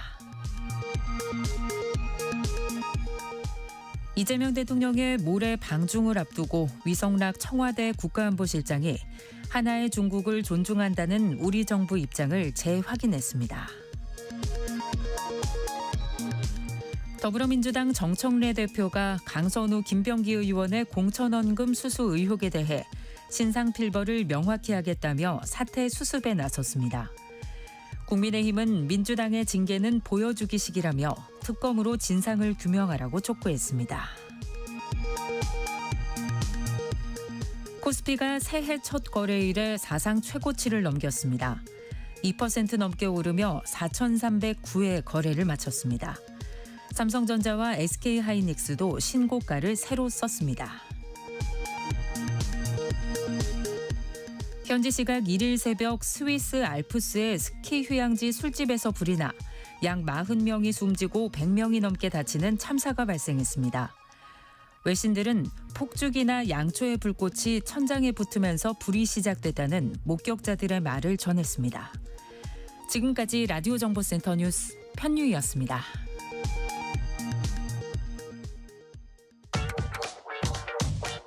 뉴스의 진수를 보여주는 인터뷰. 뉴 진수. 2026년 새해가 밝았지만 전 세계는 여전히 트럼프 리스크라는 불확실성의 파도 속에 놓여 있습니다. 특히 올해는 트럼프 대통령이 집권 2년차 11월 중간선거를 앞두고 통상과 안보 등에서 어떤 전략을 취할지 이목이 집중되고 있습니다. 오늘은 민정훈 국립외교원 교수와 함께 한미관계와 미중관계, 북미 정상회담 가능성 등 새 동북아 정세와 우리의 생존 전략 짚어봅니다. 민정훈 교수님 어서 오세요. 예, 안녕하세요. 네. 아니 이발을 너무 이렇게 깔끔하게 하셔가지고 더 미남으로 보이세요. 감사합니다. 새해 복 많이 받으십시오. 새해 복 많이 받으세요. 네. 자, 트럼프의 미국 우선주의. 중간선거가 있는 2026년에 이거 더 심해지지 않을까 이런 우려를 하는 분들도 있던데요. 미국의 시각, 특히 트럼프 행정부 관점에서 본다면 2026년 세계 정세를 관통하는 가장 핵심적인 흐름이랄까요? 어떤 키워드랄까? 뭐가 될 수 있을까요? 트럼프 행정부도 2년 차에 들어가잖아요. 네네. 그리고 1기와 다르게 2기 때는 정말 빠르고 강하게 미국 우선 대외 정책을 추진하는 걸 저희가 작년에 목도를 했기 때문에 그 부분에서 많은 혼란이 있었다고 생각을 하는데요. 그러니까 올해는 2년 차기도 하지만 국내 정치적으로 보면 미국 국내 정치로 보면 중간 선거가 11월에 있잖아요. 그러니까 이게 행정부의 중간 평가 성격을 갖고 있는 그러한 선거기도 하고요. 연방의회 하원 전원 그리고 상원의원의 3분의 1 정도가 교체가 될 수 있는 그런 가능성이 있는 선거이기 때문에 물론 트럼프 대통령이 행정명령이라든지 행정부 독단을 할 수 있는 것을 선호하긴 합니다만 입법부에서 견제하는 부분들도 신경을 쓰지 않을 수가 없거든요. 그래요. 그리고 이제 중간 선거에서 여당이 크게 지게 되면 조기 레임덕이 온다 이러한 분위기가 팽배하게 되면 미국 내에 아무래도 트럼프 대통령이 자신이 하고자 하는 그런 정책을 추진하는 데서 한계가 노정될 수밖에 없거든요. 그런 부분이 있으니까 2026년은 중간 선거에서 선방하기 위한 네. 트럼프 행정부와 공화당의 정치적 움직임이 가장 부각이 될 거라고 보고 있고 그러한 측면에서 미국 우선 대외 정책이 어떻게 투영될 것이냐 이거를 미국을 바라보는 전문가 입장에서는 좀 주목할 필요가 있다 이렇게 생각을 하고 있고요. 네네. 어쨌든 미국 입장에서는 트럼프 행정 입장에서는 경제가 제일 중요하잖아요. 어포더빌리티에서 물가가 너무 올라가니까 그걸 부담할 수 있느냐 뭐 이런 부분들이 많이 부상이 되고 있기 때문에 미국 내 경제를 안정시키는 게 가장 중요할 거고 그런 측면에서 생각해 본다면 전 세계를 대상으로 한 관세 정쟁을 계속할 것이냐 이거에도 부담이 따르거든요. 그러니까요. 네, 미중 간의 관계에서도 유화적으로 나가는 게 아무래도 중간 선거와도 연관이 되고 그런 부분이 있고요. 그런 측면에서 한국 같은 경우에도 작년에 관세 협상에서 선박을 했으니까 네. 이제 그런 걸 바탕으로 해서 올해는 한미 협력이 증대되면서 미국 내 일자리를 만들어내는 성과를 만드는 데 집중할 가능성이 꽤 있기 때문에 네. 그런 걸 보면 작년만큼 그렇게 거칠고 공세적인 대외 정책의 시행될 가능성은 높지 않다 이렇게 보고 있습니다. 그러니까요. 이게 우리가 그냥 직관적으로 생각하기에는 중간 선거도 있으니까 더 미국의 이익을 챙기기 위해서 더 강하게 나올 것이다라는 생각을 할 수도 있지만 따지고 보면 미국 내에 어떤 물가 압력이라든지 그런 관세 전쟁으로 인한 그런 부작용들이 있잖아요. 그런 것들도 살펴야 되고 중국하고 계속 싸우면 거기에 대한 또 역작용도 살펴야 되고 그런 거를 볼 때는 여러 가지로 좀 따질 것 같다 뭐 그런 말씀이시네요. 그렇죠. 이제 어쨌든 집권 2년 차고 트럼프 대통령이 이제 국내 정치적인 입지가 계속 네. 약화되고 있기 때문에 네. 신경 쓰지 않을 수 없겠죠. 그래요. 그래서 아까 잠시 여러 얘기 이제 한국 얘기, 중국 얘기 하시면서 중국과도 좀 이제 관리 모드로 할 거라고 하셨는데 그렇다면 뭐 전면적 충돌 가능성은 적고 극적인 타협점을 찾을 수 있을까요? 아니면 약간 어정쩡한 미봉책 그 봉합 상태로 엉거주춤하게 갈 가능성이 높다고 보세요? 미중 관계를 현재 미중 전략적 경쟁이 2010년대부터 가셔야 됐다고 전문가들이 보고 있는데요. 네네. 그 이후의 상황을 보면 과거의 미소 어떤 냉전 시대와 좀 다르죠. 그때는 네. 체제 경쟁이었기 때문에 쉽게 말하면 너 죽고 나 살자 막 이런 부분이었는데 지금의 미중 관계는 그렇지는 않잖아요. 그러니까 서로 복합적으로 워낙 많이 얽혀 있다 보니까 중국이 쓰러지게 되면 미국도 상당한 타격을 받을 수밖에 없습니다. 네. 그러니까 전략적 경쟁을 한다는 거는 중국이 무섭게 경제 성장을 바탕으로 쫓아오니까 그 성장 속도를 지연시키거나 억제시키는 데 방점이 찍히는 거지 네. 중국을 주저앉히는 게 목표는 아니란 말이에요. 그런 그 분위기하고 행보가 오바마 행정부, 트럼프 행정부 1기, 바이든, 트럼프 2기 때까지 연속적으로 지속되고 있다고 생각을 해요. 그래서 네네. 제가 볼 때는 경쟁적인 공존이다. 경쟁은 하지만 네. 그러나 함께 살아가야 된다. 그래서 세력 균형도 유지해야 되고 존중할 부분은 존중도 하고 네. 그다음에 첨단 기술이나 전략산업 분야는 워낙 중국이 빠르게 치고 올라오니까 네. 그거는 경쟁을 한다. 그렇지만 다른 부분에 있어서는 뭐 숨통을 좀 틔워주면서 네. 이제 관계를 관리하는 이런 모습을 보여주고 있는 거고 트럼프는 대통령은 지금 보면 무역수지 적자를 줄이는 게 굉장히 중요한 목표였는데 네. 그걸 위해서 중국과의 관계를 좀 유화적으로 가고 있는데 그럼에도 불구하고 다른 측면을 보시면 네. 대만에게 역대 최대 규모의 무기도 판매를 하고요. 그러니까요. 그리고 또 첨단 기술 수출 통제도 간간히 하기도 하고 이러니까 전략 경쟁은 계속 갈 거예요. 그렇지만 정치적 필요성이라든지 어떤 국가의 이익을 놓고 좀 유화적으로 가느냐, 좀 강하게 밀어붙이느냐 이런 부분이 이제 혼합이 돼 있다고 생각하고 트럼프는 아무래도 아시는 것처럼 경제나 통상, 경제 네. 이해관계에 가장 집중하는 분이니까 아무래도 군사안보 이런 정도 그 부분은 세력 균형을 유지하면서 네. 현상을 유지하면서 상대적 우위만 지켜가는 그걸로 갈 거기 때문에 군사안보 측면에서 우발적인 충동이 뭐 전면전으로 비화된다든가 이러한 네. 양극 간의 심각한 마찰이 일어날 가능성은 적지 않은가 이렇게 보고 있습니다. 그러니까 교수님 보시기에는 경쟁을 하고 중국의 기술 굴기를 좀 이렇게 가라앉혀주고 하는 건 있지만 그리고 너무 무섭게 추격해 오는 거를 이렇게 제어하는 건 있지만 결국 공존해야 미국도 사는 거기 때문에 그걸 극단적으로 갈 리는 없다. 그렇게 보시는 거네요. 그렇죠. 그리고 트럼프 대통령 같은 경우는 미국이 네. 예전만큼 의지와 역량이 안 된다는 거죠. 그러니까 이제 11월 말에 나온 그 국가안보 보고서를 전략 보고서를 보면 미국이 아메리카 대륙에 대해서 최우선순위를 두고 중국 견제에 집중하겠다 이런 얘기를 하잖아요. 그러면서 G2 미국과 중국이 이제 그 주도하는 세계 질서를 공공연히 얘기해요. 그런 걸 보면 지난 바이든 행정부보다는 중국의 영향을 보다 더 적극적으로 인정하면서 그 안에서 미국의 이익을 지키려고 하는 것이 아닌가 생각하고 있습니다. 그래요. 좀 더 현실적인 인식이라고도 이제 볼 수 있겠고요. 자, 우크라이나와 중동에선 총성이 계속되고 있습니다. 트럼프 대통령은 자신이야말로 전쟁을 끝낼 유일한 인물이다 이렇게 강조를 해왔습니다. 자, 그렇다면 2026년엔 정말로 이 두 주요 지역에서 전쟁의 종식, 평화협정 우리가 목격할 수 있을까요? 평화협정까지는 쉽지 않을 거라고 보긴 합니다만 좀 뭐 이스라엘 하마스 전쟁 같은 경우에는 휴전 협상이 발효가 되고 1단계가 좀 울퉁불퉁하지만 진행이 되고 있잖아요. 과연 그 하마스의 무장 해제라든지 이런 부분을 고려할 수 있는 2단계까지 갈 수 있는가 그건 지켜봐야 되겠습니다만 어쨌든 총성이 멈춘 건 사실이거든요.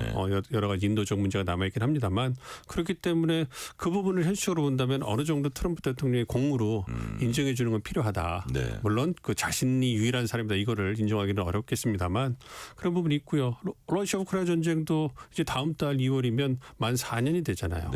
어쨌든 바이든 행정부 때 그 치열하게 그 미국과 나토 그다음에 러시아가 이제 그 붙었던 그 전투를 했던 이런 부분에서 소강 상태로 가면서 이제 막바지에 어떤 휴전 협상을 조율하는 단계로 갔잖아요.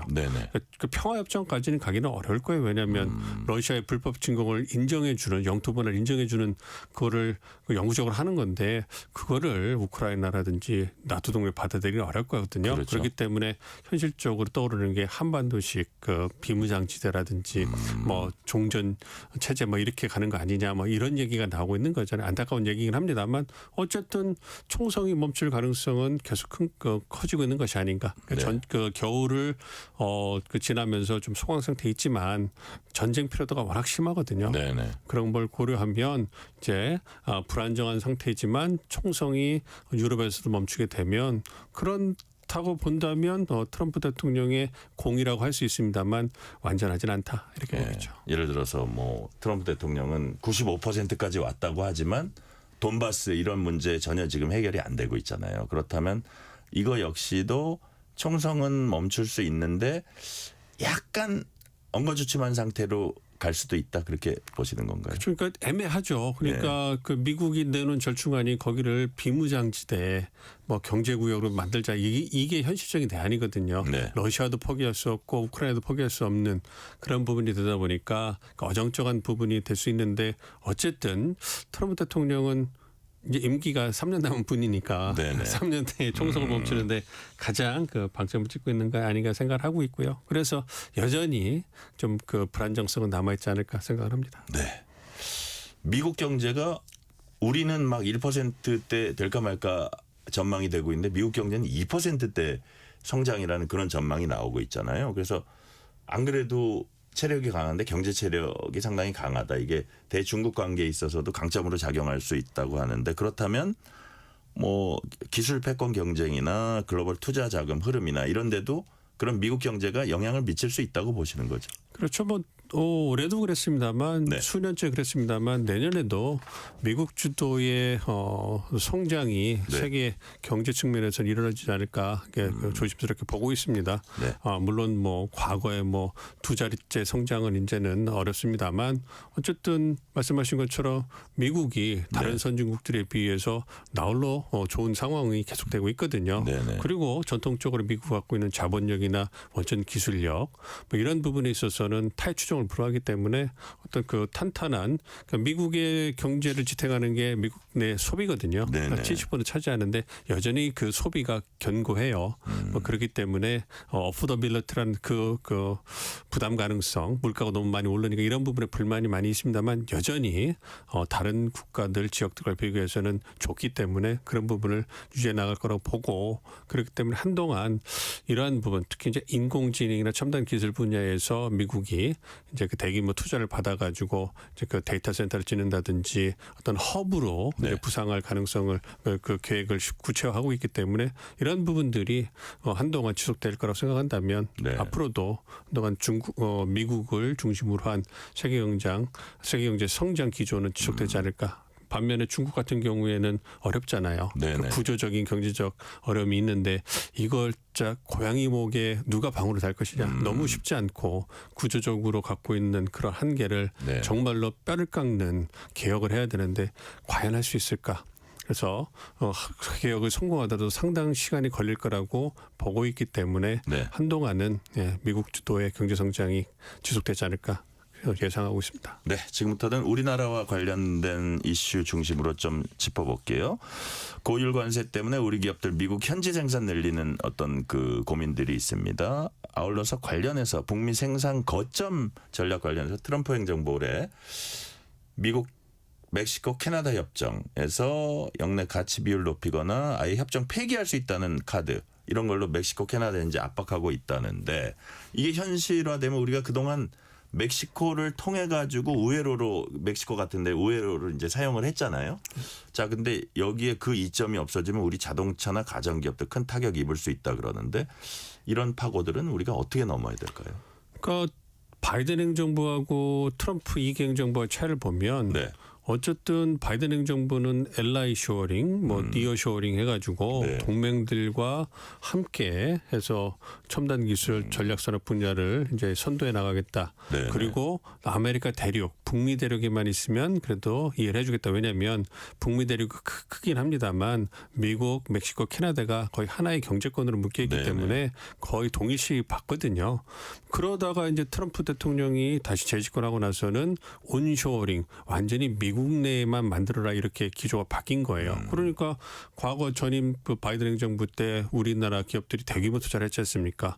그래서 물론 이제 현대나 기아 같이 어떤 그 대기업 같은 경우에는 이제 그 온쇼링 할 수 있는 여력이 있지만 거기를 함께 갔던 협력업체들 같은 경우에는 멕시코에 만든 부품 공장이라든지 협력 시설을 갖다가 옮기기에 여력이 어렵잖아요. 그러니까요. 그렇기 때문에 좀 차별화된 전략이 필요하다고 생각하고 있습니다. 여력이 있는 대기업 그리고 기술력이 있는 그런 그 기업들 같은 경우에는 여력을 좀 활용을 해서 그 미국 내 투자를 통해 가지고 공간을 좀 만들고요. 미국 내 파트너와 협력을 통해 가지고 우리 이해관계를 반영하는 이런 부분이 필요하고 협력 기업들 같은 경우에는 어쨌든 옮기가 좀 단기적으로 어렵잖아요. 그러니까 우리 정부가 좀 도와주면서 어떤 그 멕시코와 함께 그 하면서 그 지금도 보면 미국도 이번에 작년에 그 관세 협상을 할 때 또 USMCA라고 그래서 미국, 멕시코, 캐나다 어떤 그 나프타라는 북미 자유무역 협정을 대체한 그 협정에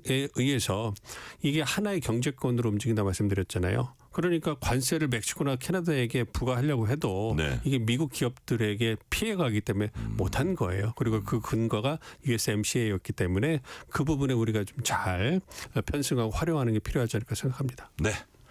자, 올해는 트럼프 대통령과 김정은 국무위원장의 소위 러브레터 외교가 재개될 거다. 뭐 이런 관측도 일각에서 나오고 있습니다. 자, 교수님 보시기에 2026년 올해 북미 정상회담이 전격적으로 열릴 가능성 얼마나 있다고 보세요? 가능성은 더 커졌죠. 그렇지만 좀 지켜봐야 된다. 왜냐하면 북한이 워낙 완강하게 나오고 있기 때문에 그리고 트럼프 대통령이 김정은 위원장과 회동을 하고 싶다 얘기는 하고 있지만 구체적으로 얼마만큼의 당근을 줄 수 있는가 이 부분에서는 그 논의된 부분들이 이제 그 뭐 체계적으로 나오지 않고 있는 상황이거든요. 그렇기 때문에 우리 정부가 페이스메이커로서 그러한 여건을 만들어주는 게 필요하고 아마 이번에 한중 정상회담을 하시는 것도 네. 한반도 평화에 초석을 놓는다 해서 어떤 북미 관계 개선을 우리가 또 페이스메이커로서 적극적 역할을 하고 네. 이걸 통해서 남북 관계 개선을 견인하려는 그래서 이걸 통해서 한반도 평화 프로세스를 다시 재가동하려는 이러한 목적을 갖고 있기 때문에 그분이 시작된다고 보거든요. 네네. 그렇지만 그러한 움직임에 북한이 얼마만큼 호응을 해줄 것이냐 이게 관건이고요. 그리고 그 김정은 위원장의 마음을 돌리기 위해서 어느 정도까지 미국이 어떤 경제 제재 해제라든지 양 북미 간의 관계 정상화라든지 이런 측면에서 어느 정도까지 선제적으로 어떤 그런 당근을 줄 수 있을까 요걸 좀 지켜봐야 될 것 같습니다. 그러니까요. 어떤 핵 부분을 얼마나 인정할지, 어떤 경제 부분을 얼마나 줄지, 또 북한이 러시아나 중국하고 지금 관계가 많이 좋아졌기 때문에 하노이나 싱가포르 때 같이 이렇게 궁하고 그런 상황이 아닌 점 이런 것들을 좀 살펴봐야 된다는 생각이 드는데요. 자, 아까 페이스메이커 말씀 교수님이 하셨는데 이재명 대통령이 신년사에서도 페이스메이커 역할 강조했습니다. 자, 북한 쪽이 우리 쪽 이제 유화 제스처를 응답을 안 하고 있잖아요. 그렇다면 만약에 북미 정상회담이 열리거나 그 관계가 어떤 속도를 타면 우리가 미국을 통해서 어떤 우리 국익을 챙길 수밖에 없을 텐데, 자, 그렇다면 그 과정에서 우리나라가 절대로 놓쳐서는 안 될 어떤 베이스라인 마지노선 같은 게 있습니까? 그 베이스라인 마지노선은 우리가 배제되면 안 되겠죠.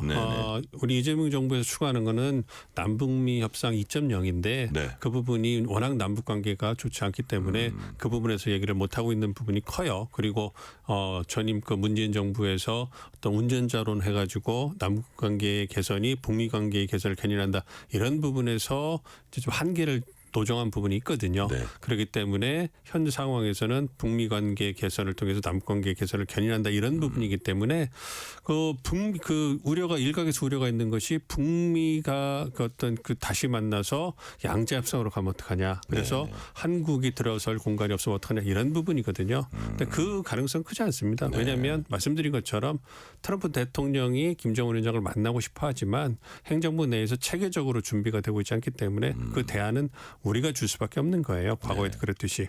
그래서 비핵화 로드맵을 어떻게 줄 것이냐. 그리고 대응 그 북미 협상이 재개된다면 대응 조치를 어떻게 줄 것이냐. 그러면 그에서 자본과 기술을 어떻게 제공할 것이냐. 그건 뭐 한국하고 일본이 해야 될 거 아니겠습니까? 주로 한국이 해야 될 것이기 때문에 그런 부분에서 미국과의 그 긴밀한 소통을 통해 가지고 우리가 제시하는 안을 미국이 받아들이게 되면 북한도 따라올 수밖에 없는 거예요. 그러면서 조용히 한국의 입장을 받아들일 수 있기 때문에 말씀드린 것처럼 우리가 페이스메이커 역할을 얼마나 적극적으로 하고 효율적으로 해내느냐가 마지노선이라고 할 수 있는 코리아 패싱을 피할 수 있는 가장 중요한 수단이자 어떤 그런 목적이 될 수가 있기 때문에 그런 측면에서 적극적으로 역할을 하는 게 필요하다고 봅니다.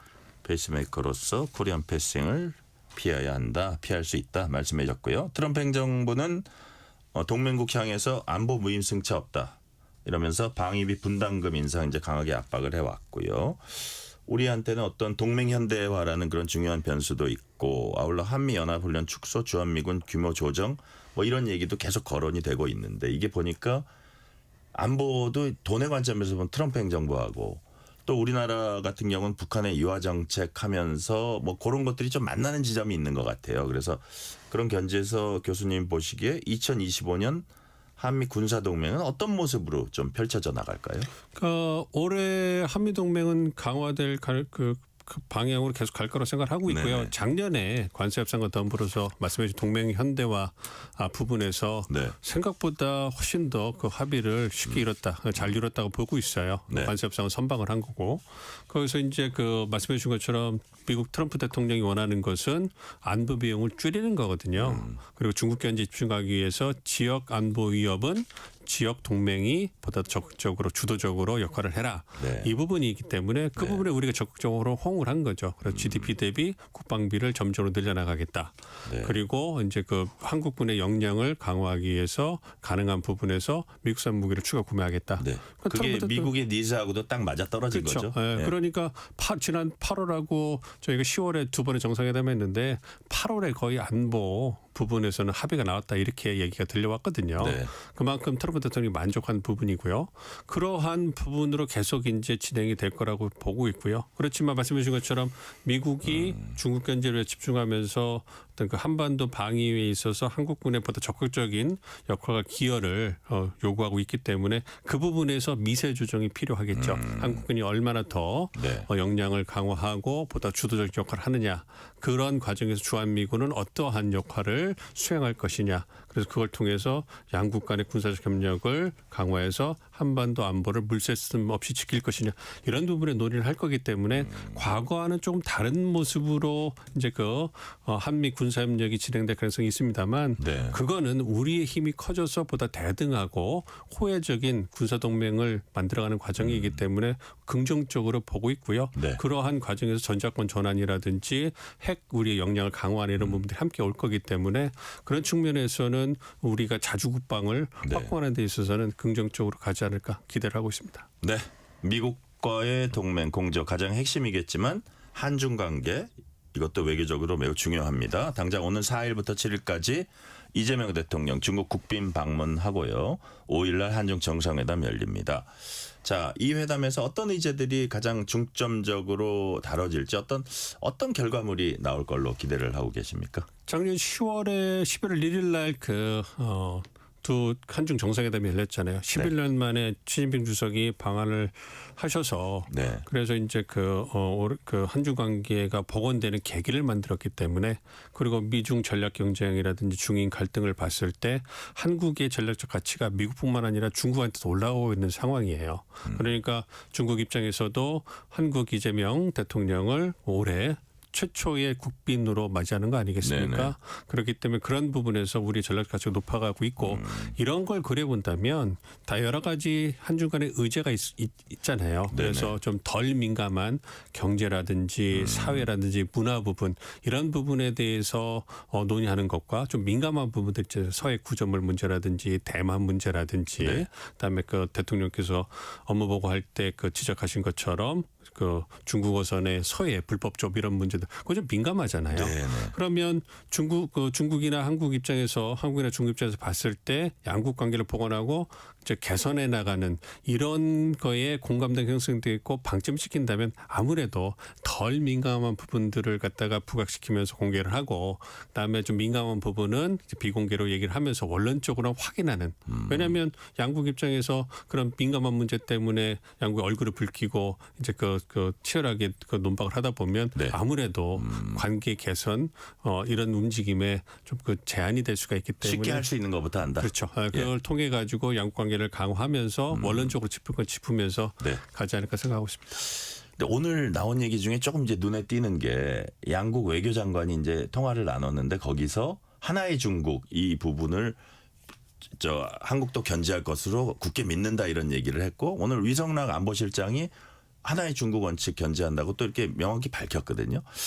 그런 부분이 미국이 요즘 대만과 이렇게 좀 좋은 스탠스 이거하고는 충돌되는 건 아닙니까? 우리하고 한국과 중국의 양자 관계니까요. 네네. 우리는 전통적으로 하나의 중국 원칙을 네. 지지한다고 얘기를 해왔고요.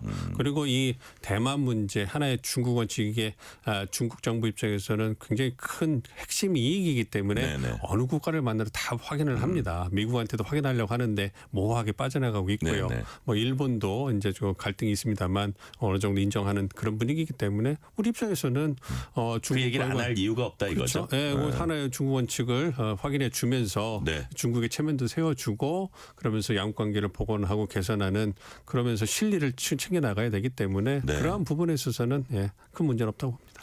자, 우리가 이런저런 전망하지만 갑자기 이게 돌출 변수로 와서 우리가 예상 못했던 상황으로 갈 수 있는 이런 변수도 있다는 거 한 가지 정도 짚어주시면 어떤 게 있을까요? 어느 관계에서? 우리 그 국제 관계에 있어서 꼭 뭐 한미 관계, 뭐 중국 관계가 아니더라도 이런저런 우리가 대한민국을 중심으로 한 어떤 외교 관계에 있어서 전망을 하잖아요. 근데 이런 변수가 갑자기 돌출해서 조금 기존에 예상하던 못하던 방향으로 갈 수도 있다. 뭐 이런 것도 있습니까? 크게 그런 부분은 한반도 우리의 안보 이익을 봤을 때 통상을 봤을 때 그런 부분은 맞지는 않다고 보고요. 네네. 그렇지만 제가 주목하는 부분은 러시아 우크라이나 전쟁이 얼마나 빨리 끝나서 이것이 북러 관계, 한러 관계에 영향을 미칠 수 있을 것이냐. 네. 그러니까 러시아가 우크라이나 전쟁에서 총성이 멈춰서 빠져나오게 되면 그러면 한반도에서 영향력을 확대하려고 할 거고요. 그리고 북러 간의 관계를 우호적으로 유지하지만 이제 한국에게도 러브콜을 보낼 거란 말이에요. 그러면 북한이 러시아의 도움으로 생존해 왔는데 네. 러시아가 판을 깔아준다면 한국과 도 판을 깔아준다면 상당히 우리가 생각보다 빠르게 네. 한반도의 봄이 다시 찾아올 수도 있기 때문에 그리고 에너지 안보 측면에서도 상당히 좋은 기회가 올 수 있기 때문에 네. 그런 측면에서 주목을 해보고 있습니다. 그래요. 마지막 질문 드릴게요. 예를 들어서 미국의 상호 관세 정책이 대법원 판결에 따라 무효화될 수 있다. 뭐 이런 대법원 판결을 이제 기다리고 있잖아요. 자, 이렇게 되면 지금 설정돼 있는 상호 관세는 어떻게 되는 건지, 또 트럼프 행정부 쪽에서는 우리는 뭐 플랜 B도 있다, 다 대응 방안이 있다 이런데 이건 무슨 얘기인지 이 부분은 어떻게 될 것 같아요? 연방대법원에서 상호 관세가 위헌이냐 이 부분을 좀 심리를 하고 있잖아요. 네네. 저는 가능성은 50도 50으로 보고 있습니다. 그래요. 법리적으로 보면 관세, 상호 관세, 보편 관세를 매긴 건 의회의 권한이 맞아요. 네네. 그럼에도 불구하고 이 상호 관세가 책정이 됐고 그 새로운 프레임워크를 만들었는데 그것이 부정이 돼버리면 상당한 정치적 혼란이 올 수밖에 없을 거고 미국 내에서의 어떤 삼권 분립에 있어서 얼마나 많은 공격을 사법과 받겠습니까? 그래서 어떤 그런 정치적 혼란을 고려했을 때 정무적인 판단을 할 수도 있다. 그래서 50도 50으로 보고 있는데 만약에 상호관세가 위헌이다. 판결이 나게 되면 그러면 그 부분은 이제 더 이상 유지할 수가 없는 거잖아요. 그러니까 그 받았던 관세를 다시 돌려주는 부분도 이제 상당히 논란의 중심에 서면서 어느 기업 중심에 받을까 이런 것도 있고 그렇지만 품목법 관세를 또 매길 수가 있어요. 무역법, 국내 미국의 무역법에 따라서 232조라든지 다른 부분에 따라서 품목법 관세를 매길 수 있기 때문에 여전히 관세를 활용할 수 있다. 그럼에도 불구하고 상호 관세처럼 전 세계를 통틀어서 폭넓게 하기는 어렵거든요. 좀 제약이 걸리겠죠. 그래서 우리가 지켜봐야 될 것 같습니다. 오늘 말씀 여기까지 듣겠습니다. 지금까지 민정훈 국립외교원 교수였습니다. 교수님 오늘 말씀 감사합니다. 예, 고맙습니다. 편지 왔습니다. 퇴근길 지친 당신에게 힘이 되는 뉴스를 전해드립니다. 매일 저녁 당신과 함께 읽는 세상 이야기. KBS 1라디오 뉴스레터 K.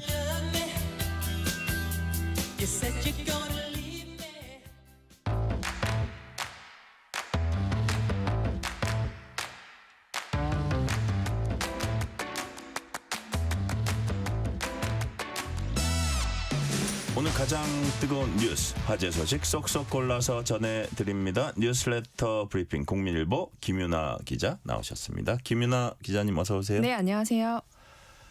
조선중앙통신이 김정은 북한 국무위원장이 새해를 맞아서 금수산 태양궁전 참배한 사진 공개를 했습니다. 근데 이 사진을 보니까 김정은 위원장 딸 김주애가 한가운데 서 있어요? 네, 맞습니다. 조선중앙통신이 이 김주애의 참석 사실을 직접적으로 언급하진 않았지만 이 공개한 사진에 김주애가 등장을 했습니다. 금수선 태양궁전이라는 곳이 이 김일성 주석 또 김정일 국방위원장의 시신이 안치된 곳이거든요.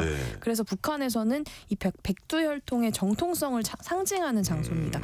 그런데 여기를 참배하는 김주애의 모습이 처음 공개된 거고요.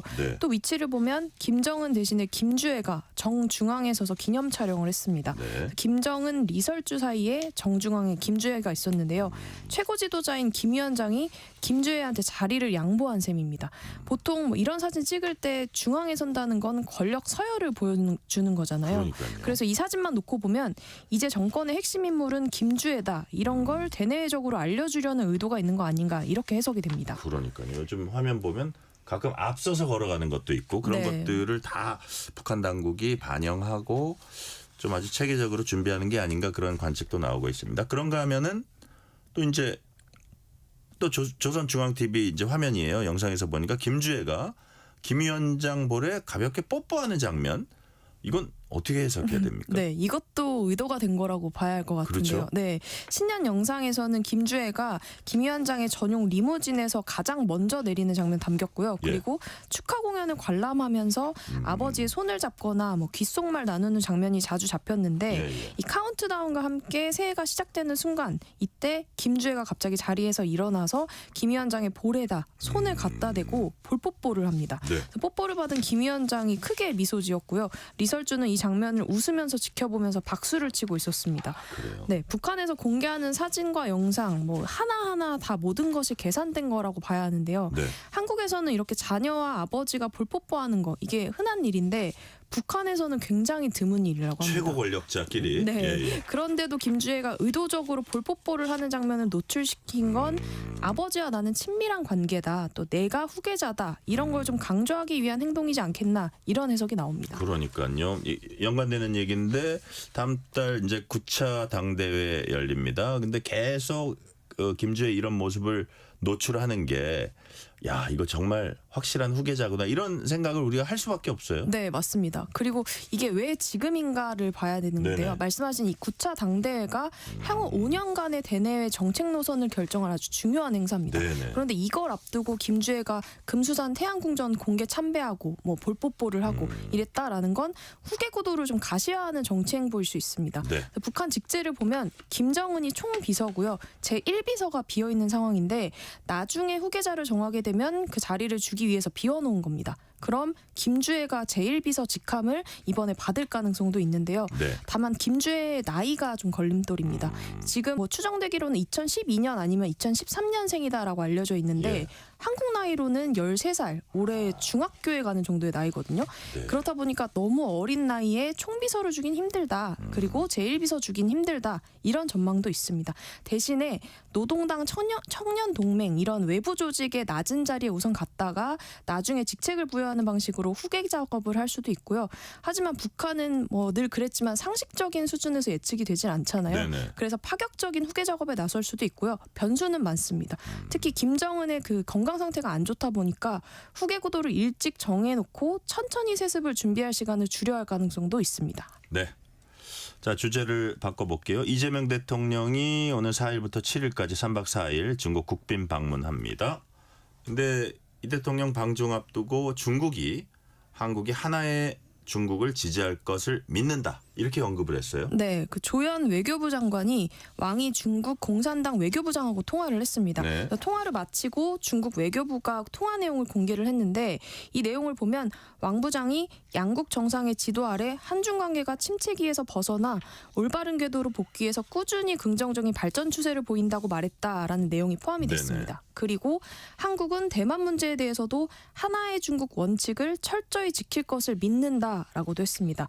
이 하나의 중국이라는 개념은 중국 정부가 주장하는 내용인데 그 중국은 하나이고 대만은 독립된 정부가 아니라 중국의 일부라는 내용이거든요. 그러니까 이 하나의 중국 원칙에 대해서 한국이 지지할 것이다라는 언급을 한 겁니다.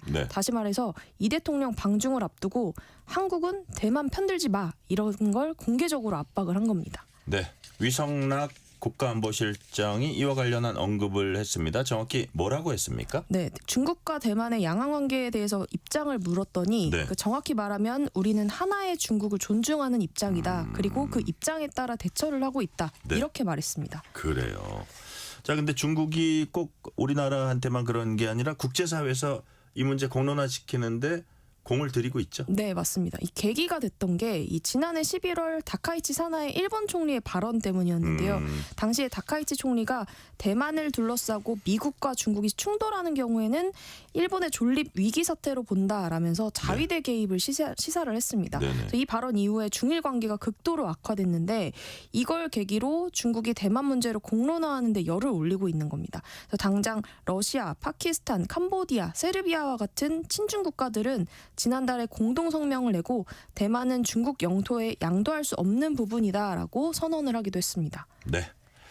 자, 2026년 새해부터 새롭게 바뀌는 정책, 제도들 많다고 합니다. 대표적으로 어떤 것들이 있어요? 네, 당장 인상된 최저임금이 적용되는데요. 지난해보다 290원 오른 시간당 1,320원이 적용이 됩니다. 네. 시급이 이렇고요. 이걸 월급으로 환산을 하면 주 40시간, 월 209시간 일한다고 가정했을 때 월 215만 6,880원입니다. 이거는 업종이나 뭐 이런 사업장 구분 없이 동일하게 적용이 되고요. 네. 그리고 저출생 대응을 위해서 아기 낳으면 현금성 지원들 있잖아요. 네네. 아동수당이 대표적인데 이 아동수당을 받을 수 있는 연령은 기존에는 만 8세까지 매달 10만 원이었습니다. 네. 그런데 정부가 이 연령 기준을 2030년까지 단계적으로 1세씩 올려서 네. 만 13세까지 확대하기로 했습니다. 사실 초등학교 입학을 하면 뭐 간식비에다가 학원비 이런 네. 식으로 지출이 더 많아지잖아요. 그렇다 보니까 8세까지만 지원을 하는 게 아쉽다 이런 양육자들의 목소리가 있었습니다. 그래서 이걸 반영을 한 거고요. 그리고 이게 지역이 다 동일한 게 아니라 수도권이냐 비수도권이냐에 따라서 금액이 뭐 10만 원, 10만 5천 원으로 차이가 나고 인구 감소 우대 지역은 11만 원에서 12만 원까지 지급하는 곳도 있습니다. 네. 그리고 최근에 쿠팡의 개인정보 유출 사태가 발생하면서 그 직구 같은 거 할 때 필요한 그 개인 통관 고유 번호 이게 유출돼서 찜찜하다, 뭐 새로 발급받겠다 하는 사람들 많았거든요. 예. 이게 일종의 주민등록번호 대신에 본인 식별을 위해서 관세청이 별도로 발급하는 부호라서 네. 세관의 주민번호다라고 생각하시면 됩니다. 그래서 기존에는 이게 한 번 부여가 되면 주민등록번호처럼 계속 사용을 했었는데 이제는 1년 유효기간을 정하고 갱신하지 않으면 번호를 자동 해지하는 방식으로 바꾸기로 했습니다. 네네. 그리고 또 반가운 소식도 있는데요. 올해는 쉬는 날인 빨간 날이 늘어날 수도 있습니다. 그래서 국회 본회의를 통과하게 되면 제헌절이 18년 만에 다시 공휴일로 부활하게 되는데 그렇군요. 올해 이 7월 17일이 금요일이거든요. 그래서 제헌절이 공휴일로 확정이 되면 금, 토, 일 이렇게 3일 연휴가 이어집니다. 네, 사흘 연휴 생긴다는 반가운 소식. 근데 새해 바뀌는 것들 안내하는 내용들 중에 가짜 뉴스도 있다고요? 대표적으로 어떤 게 있어요? 네, 스쿨존 제한 속도가 시속 30km에서 20km로 바뀐다라는 내용이 돌고 있는데 네. 이건 사실이 아닙니다. 새해부터 일괄적으로 바뀌는 게 아니라 네. 지역에 따라서 20km 제한도 걸 수 있다라는 거고요. 또 올해부터 대입 수능 시험에서 영어 듣기 평가가 폐지된다 이런 정보도 돌고 있는데 네. 이것도 사실이 아닙니다. 그래요. 자, 학교 폭력 가해자들이 대학 입학 전형에서 실제로 불이익을 받은 것으로 나타났습니다. 수시 전형에서 거점 국립대에 지원한 학폭 가해자들이 무더기로 불합격을 했죠? 네, 국립대 10곳 자료 보니까 네. 9곳에서 학폭 가해 전력을 가진 수험생 180명이 지원을 했는데 감점을 받았고 네. 90%에 이르는 162명이 최종 불합격했습니다. 그러니까 같은 성적의 지원자라면 학교 폭력 가해 전력 때문에 감점을 받아서 대학에 떨어질 수 있다 이런 얘기고요. 네. 이게 지금 수시 전형에만 해당되는 숫자이기 때문에 정시 전형이 더 진행이 되고 있거든요. 그래서 정시까지 합치면 학폭 전력으로 불합격하는 사례 더 늘어날 수 있을 걸로 보입니다. 네, 여기까지 말씀 듣겠습니다. 지금까지 국민일보 김유나 기자였습니다. 오늘 말씀 감사합니다. 네, 감사합니다.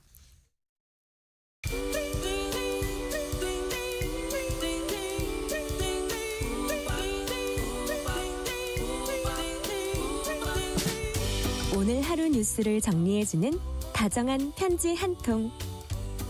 KBS 1라디오 뉴스레터 K.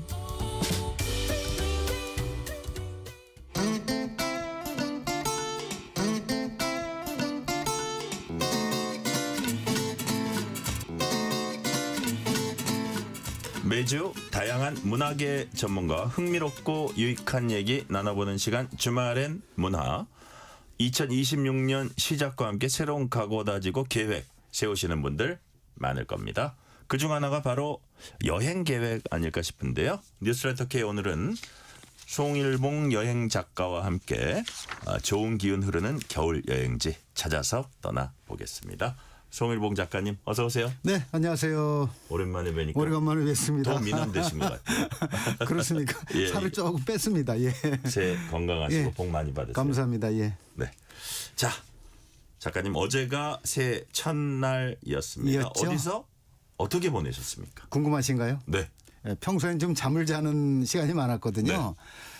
근데 좀 특별한 곳에서 보냈어요. 아, 그래요? 지난 연말에 제가 이제 금천구 시흥동에 사는데요. 네. 어릴 때 초등학교 1년 후배면서 나이가 한 살 적은 네. 그러니까 65살 동생들. 네. 이제 새해가 됐으니까 66살이 되겠죠. 네. 갑자기 동생들은 전화가 온 거예요. 형, 새해 뭐해? 우리 일출 보러 갈까 노고단으로? 그래요? 이렇게 얘기를 하는 거예요. 그래서 이야. 제가 스케줄을 보니까 좀 가능해서 네. 그 친구들하고 이제 다녀왔거든요. 네. 그런데 나중에 친구들 얘기를 들어보니까 그 친구들이 그러더래요. 동생들이 그러더래요. 그 형하고 같이 지리산 노고단에 간다고 굉장히 자랑을 좀 많이 했었던 모양이에요. 그래요? 그리고 여행도 굉장히 즐거웠고 아직도 동생들도 좋아하고 또 이 시간에 네. 뭐 방송을 좀 보거나 또는 듣고 있을 텐데 얘네들이 야 교송아 태범아 자경아 너네들 이름 라디오에 나왔다 만세다 지금 듣고 있을 거예요. 예. 아이 그래요? 네네. 아이고.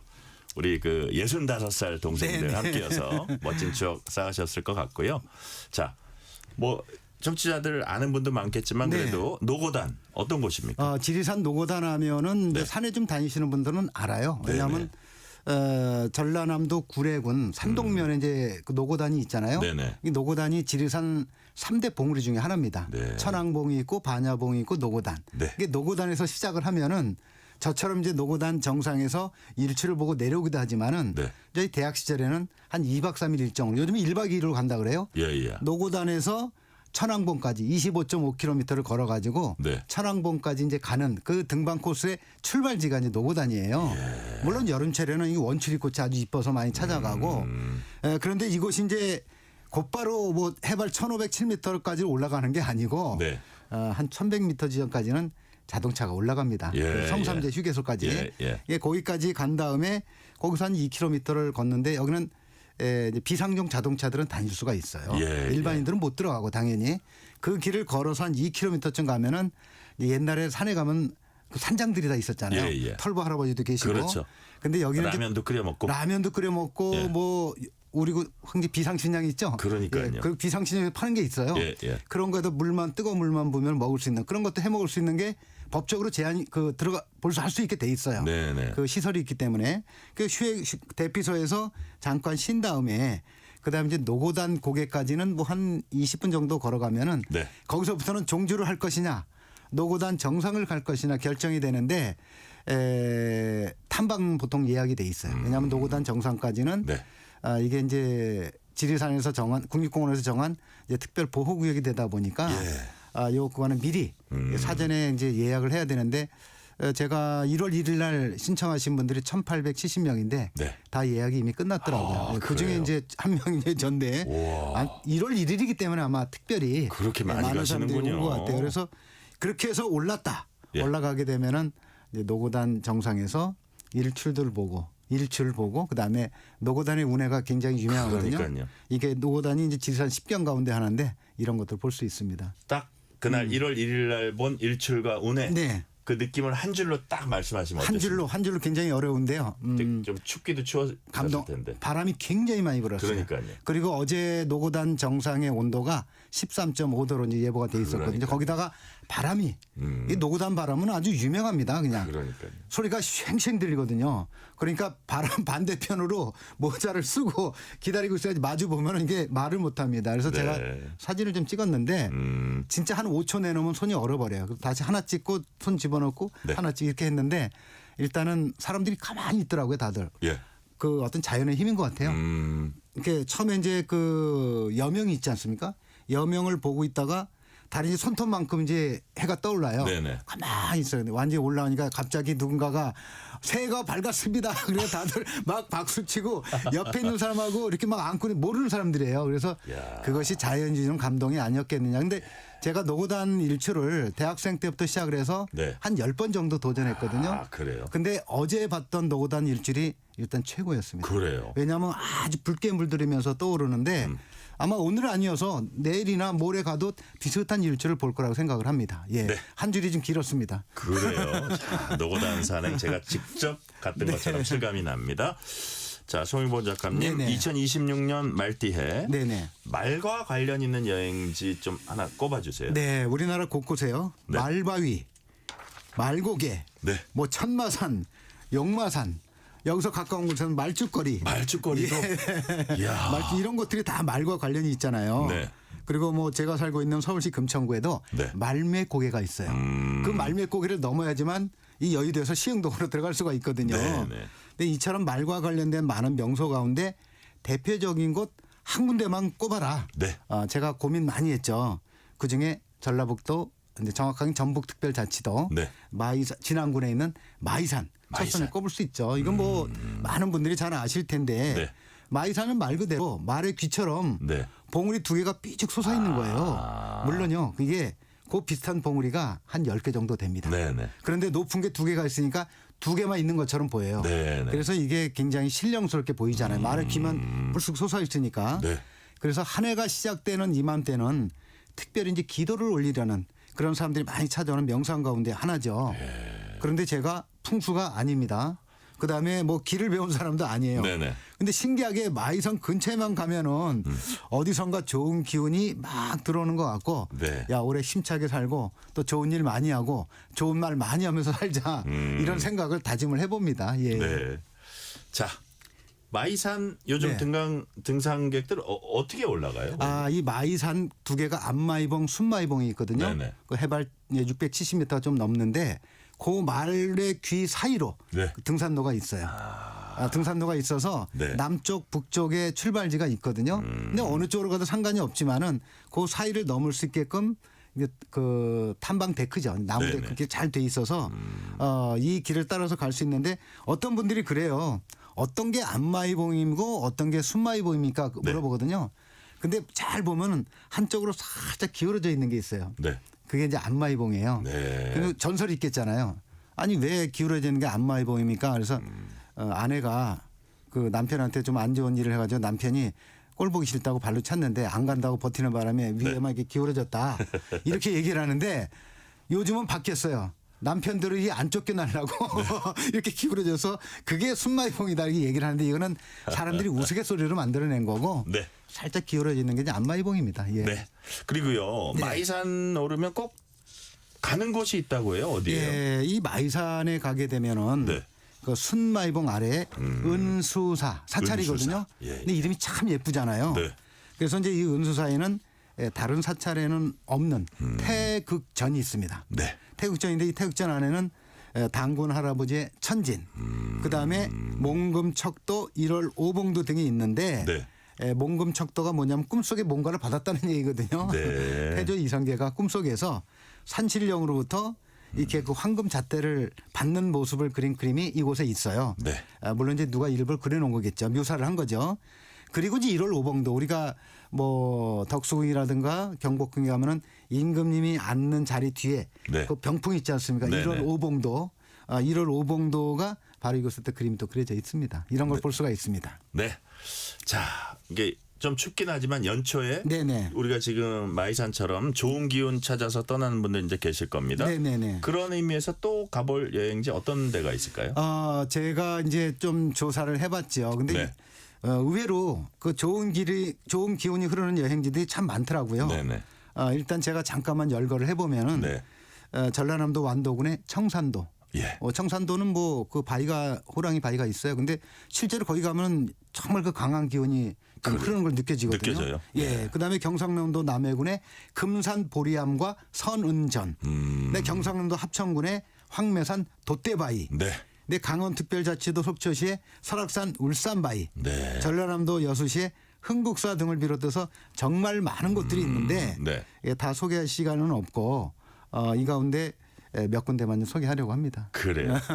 자, 우리 송일봉 작가님이 생각하시는 좋은 기운은 어떤 건지 그거 결부시켜서 좀 말씀을 해주세요. 네, 좋은 기운이라는 것은 일단 그 좋은 마음을 가질 수 있는 곳이잖아요. 네네. 근데 저는 이제 여행을 많이 다니다 보면은 그날 컨디션이 나쁜 것도 아닌데 네. 어떤 나라 가면 막 처음에 발을 디딜 때부터 말이 무거워요. 아, 그래요? 그럼 그런 기운이 좀 안 좋은 거라고 좀 생각을 하거든요. 근데 어떤 날은 가면은 막 발걸음이 굉장히 가벼워지고 옆에 지나가는 사람도 굉장히 안녕하세요 막 인사하고 그게 꼭 자기 몸 컨디션이 아니라 예. 땅이나 그 산의 자연에서. 기운이 있는 거예요. 자연에서.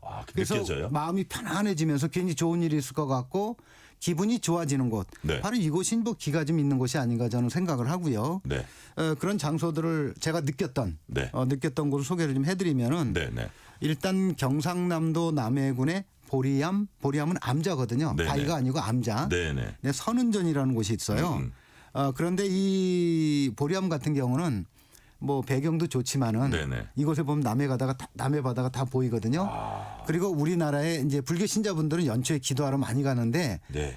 우리나라 바닷가 쪽에 4대 기도 도량이 있습니다. 네네. 그 중에 하나가 이제 남해 이 보리암이라는 곳인데. 보리암 선은전. 예. 근데 왜 기가 좋은지는 좀 설명이 돼야 되잖아요. 네네. 그 보리암 그 관수 해수 가는 보살상이 있는데 요 앞에 탑대가 있어요. 네네. 탑대가 뭐냐 탑이 세워져 있는 뭐 이제 장소라는 곳인데 거기에 한 170cm 정도 되는 3층 석탑이 있습니다. 네네. 그 석탑이 있는데 이 석탑이 제가 나침반을 꼭 가지고 가거든요. 거기 갈 때는. 네. 그래서 1층에 놨을 때하고 2층에 놨을 때가 얘가 방향을 못 찾아요. 그 자리에서 놓는데 왜냐하면 나침반은 항상 화살표가 북쪽을 가리키도록 되어 그렇죠. 있거든요. 그렇죠. 그래서 우리가 어디 가서 길을 잃어버리면 그걸 놓고서는 지도를 맞춰가지고 길을 찾아가잖아요. 근데 네네. 한쪽에서는 1층에서는 예를 들어서 약간 1시 방향을 가리치면은 네. 또 위에다 올리면 또 이게 갑자기 12시 방향을 가리켜요.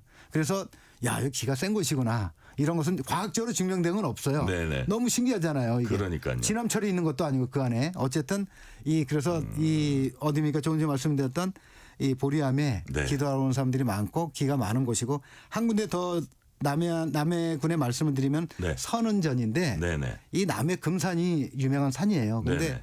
이 산이 예전에는 보강산이었어요. 근데 태조 이성계가 이곳이 좋다 그래서 기도를 하러 온 거다. 왕이 되고 싶어가지고. 네.